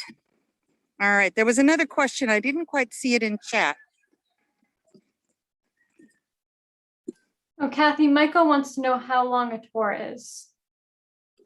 How long the what is? How long a tour lasts? Yeah, so normally our tour here runs about an hour to an hour and a quarter, depending upon questions. So there's no more questions, but a lot of people are just saying really, really nice, positive things about you and the sanctuary on Facebook. So please check that out, Kathy. I will. And thank you for creating the amazing VegFest. We really need to encourage people to participate in events like this and become more aware. Thank you so much, Kathy. I did not expect that I was going to wake up today and be able to spend time with all of the animals that have been rescued on your farm. So I just want to send a sincere gratitude and a really big thanks. So thank you so much, Kathy. Our next speakers have sent in a pre-recorded video. I love these guys. When I recorded Vegan Paradise, my hip hop album, I said, I don't want my voice to be the first that people hear. So I reached out to these folks. The Bearded Vegan. Up last, but certainly and never least, we welcome Paul Stellar and Andy Tabar, host of the Bearded Vegans podcast. This weekly podcast delights in dissecting the ethical gray areas of living a vegan life and was recently voted Best Vegan Podcast in the Veg News Veggie Awards. While Andy and Paul could not join us live today, they put together a special video just for the New England VegFest in which they outline 3 things every vegan can start doing to strengthen the movement for animal liberation. After this video from our favorite beardos, we're going to announce the final 3 winners of the Uprise New Chip giveaway. Thank you. The VegFest. I'm Paul. And I'm Andy. And we co-host the Bearded Vegans podcast. Every Wednesday, we release a new episode in which we dissect all things vegan. Typically, we'll talk about issues within the vegan community, how to make our activism more effective, and our favorite, doing a deep dive into the ethical gray areas of living a vegan life. So on the show, you might hear us asking questions like, is becoming an organ donor actually bad for animals? Or we might debunk an article that's saying that vegans are morally obligated to eat insects. Gross. Suffice it to say, we talk about a lot of complicated topics, and brevity is most definitely not our strength. So when New England VegFest asked us to put together a 10-minute talk on any topic, we knew we wouldn't be able to do any one subject justice in the way that we usually do. So instead, we put together a list of 3 things that we think every vegan can start doing to strengthen the movement for animal liberation. These 3 points are based off of themes that we have found come up again and again and again in the episodes that we put out. So we'll talk about each topic briefly, and if what we say interests you, has you craving a more in-depth and nuanced conversation, then at the end of this talk, we will point you in the direction of episodes that will provide you with just that. So without further ado, Paul, hit us with point number 1. Point number 1, ditch misanthropy. So you may have seen an online post from a vegan, something along the lines of, I hate humans, or non-vegans are scum, or the world would be better if humans didn't exist. So this is an example of misanthropy, or the hatred of humankind. Given the overwhelming amount of animal suffering and death, of course, we think that it's perfectly understandable to feel angry and frustrated at our fellow humans, and it can be helpful to vent to other vegans. But when we see these sorts of posts, on Instagram or Facebook, it has me thinking, who is this helping? And is this actually helping the animals? And I have to imagine that many non-vegans who see those posts are going to look at them and say, wow, this is not a group that I want to be a part of. Which brings me to the point that we cannot change those we hate. So Andy and I both believe that, especially with one-on-one conversations, change is rooted in creating empathetic connection. And that connection just doesn't seem likely to happen if you hate the other person. Misanthropy creates an us versus them divide. And remember, for most of us, we were once a part of that group too. And as a final point, we also often see activists using misanthropy as a mask for racism or sexism, xenophobia, etc. This could look like someone saying, I'm not racist, I hate all humans. But in order to create a just and equitable world for everyone, animals included, we must confront these forms of oppression that often run unchecked in the vegan movement. And it isn't surprising that some of those who claim to be misanthropists are often not the ones who bear the brunt of these harmful ideologies. So with that, Andy, hit me with point number 2. Point number 2 that we feel is so incredibly crucial is that in our activism, we must be truthful and we must be realistic with the people that we're talking to. And so, I totally get it that as vegans, we so passionately want to convince others to change their hearts and their minds, and most importantly, their actions. And that in doing so, we often end up repeating talking points. We often end up sharing articles that are, taking liberties with the truth. Maybe they're outright false. But I think it's important for us to stand firm in the knowledge that the case for veganism is strong enough on its own. We don't need to lie. We don't need to exaggerate in order to create the case for the change that we so desire to see in this world. In fact, I would say that telling the truth, even if that means admitting you don't know the answer to something, it actually just strengthens the connections that we have with those we want to reach. Whereas when we lie or manipulate the truth, we are doing much more harm. I'm thinking about times in my life when somebody has lied to me about one little thing, and that's made me cast doubt on everything else that they've said. And I probably never trust that person ever again. And so we can have that exact same effect in our activism. So the most important thing that I think we can do as a vegan movement to create truthfulness and being realistic with our activism is to stop claiming that veganism is a magic cure-all for everything. And I'll say that, yes, there are certainly health benefits that can come along from eating a vegan diet, specifically like a whole food plant-based diet. Not going to deny that. But going vegan does not create a guarantee of health. It does not magically eliminate all of your diseases. And it's most definitely not a weight loss plan. And when we portray veganism as those things, as something that it isn't, we are creating false promises for people.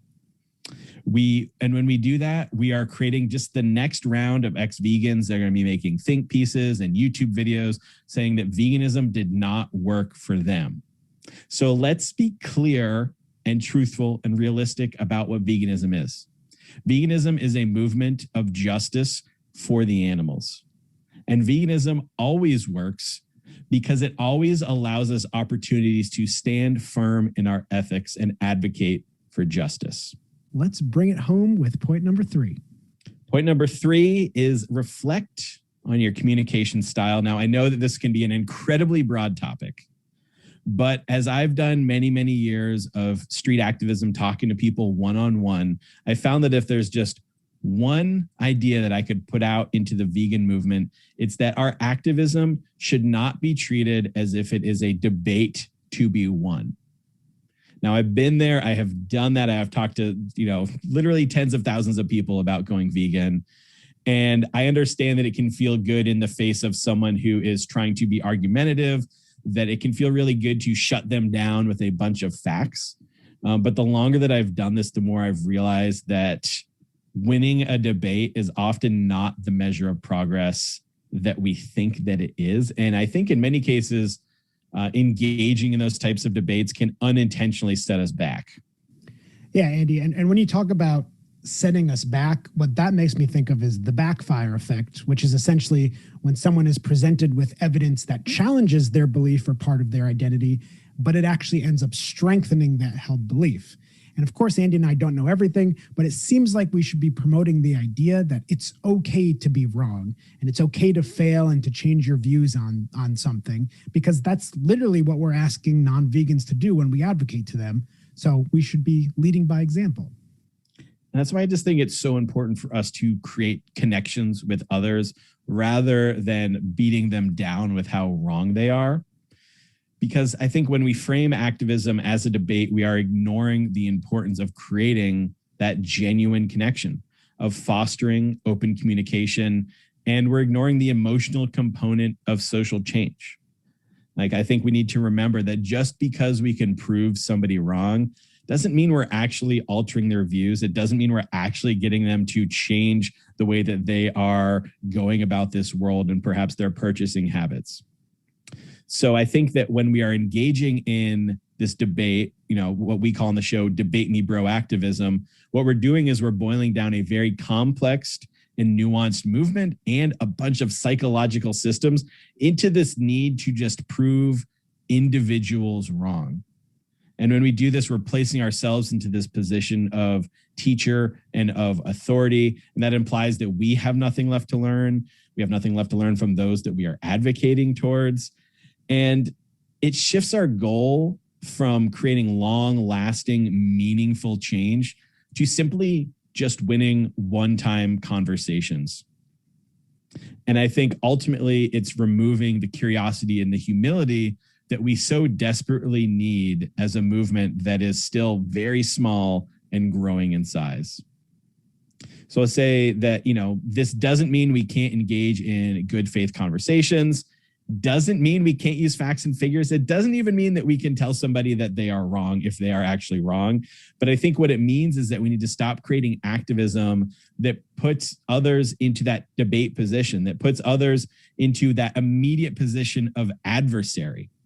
So we can step away from our desire to recite talking points and our desire to win individual conversations. And when we do that, that is when the real change starts to happen.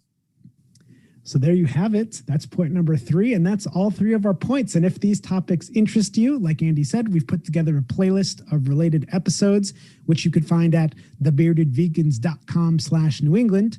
And among that playlist, you'll find episodes titled Why Misanthropy is Bad for Veganism, Are Vegans More Susceptible to COVID Conspiracies, Don't Debate Me Bro, and Combating the Backfire Effect. So again, that's thebeardedvegans.com/New England. And we thank you very much for joining us here today. Thank you to New England VegFest for having us, and we'll see you in podcast land. Greetings, New England Veg.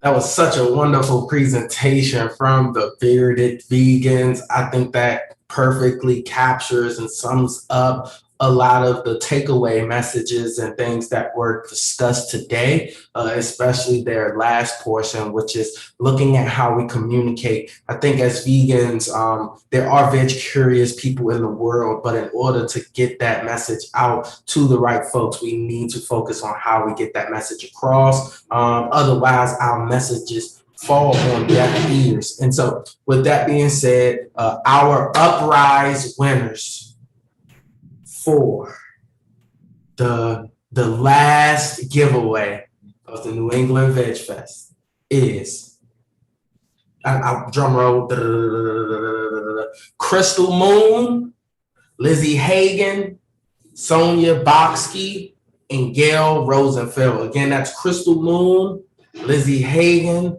Sonia Boxkey, and Gail Rosenfeld. Jen from the Veg Fest will be in contact with you all.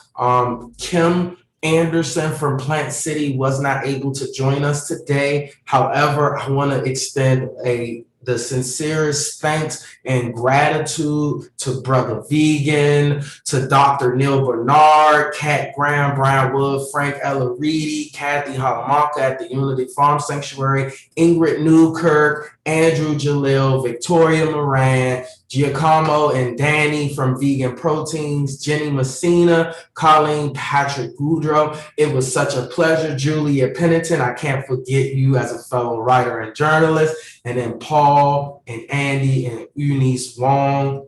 Myself, I am Donald Vincent. And again, it was a pleasure being here with you all. And I will pass it over to Jen for closing remarks. Yeah, so thank you, everyone. That was just such a great speaker showcase. We're so thankful, like Donald said, for all of these speakers for joining us. All the talks are just so insightful and informative and touched on so many different issues in the vegan and animal advocacy movement. It's been a long showcase. Thank you, everyone here who watched. And I will just conclude by reminding everyone to visit our festival at anyvegfest.org. The festival ends tonight, but we will have a lot of stuff on the website that will remain up for several months. But the marketplace discounts and virtual scavenger hunt do end at midnight, so please check it out. And we look forward to seeing you next year, hopefully in person. Bye.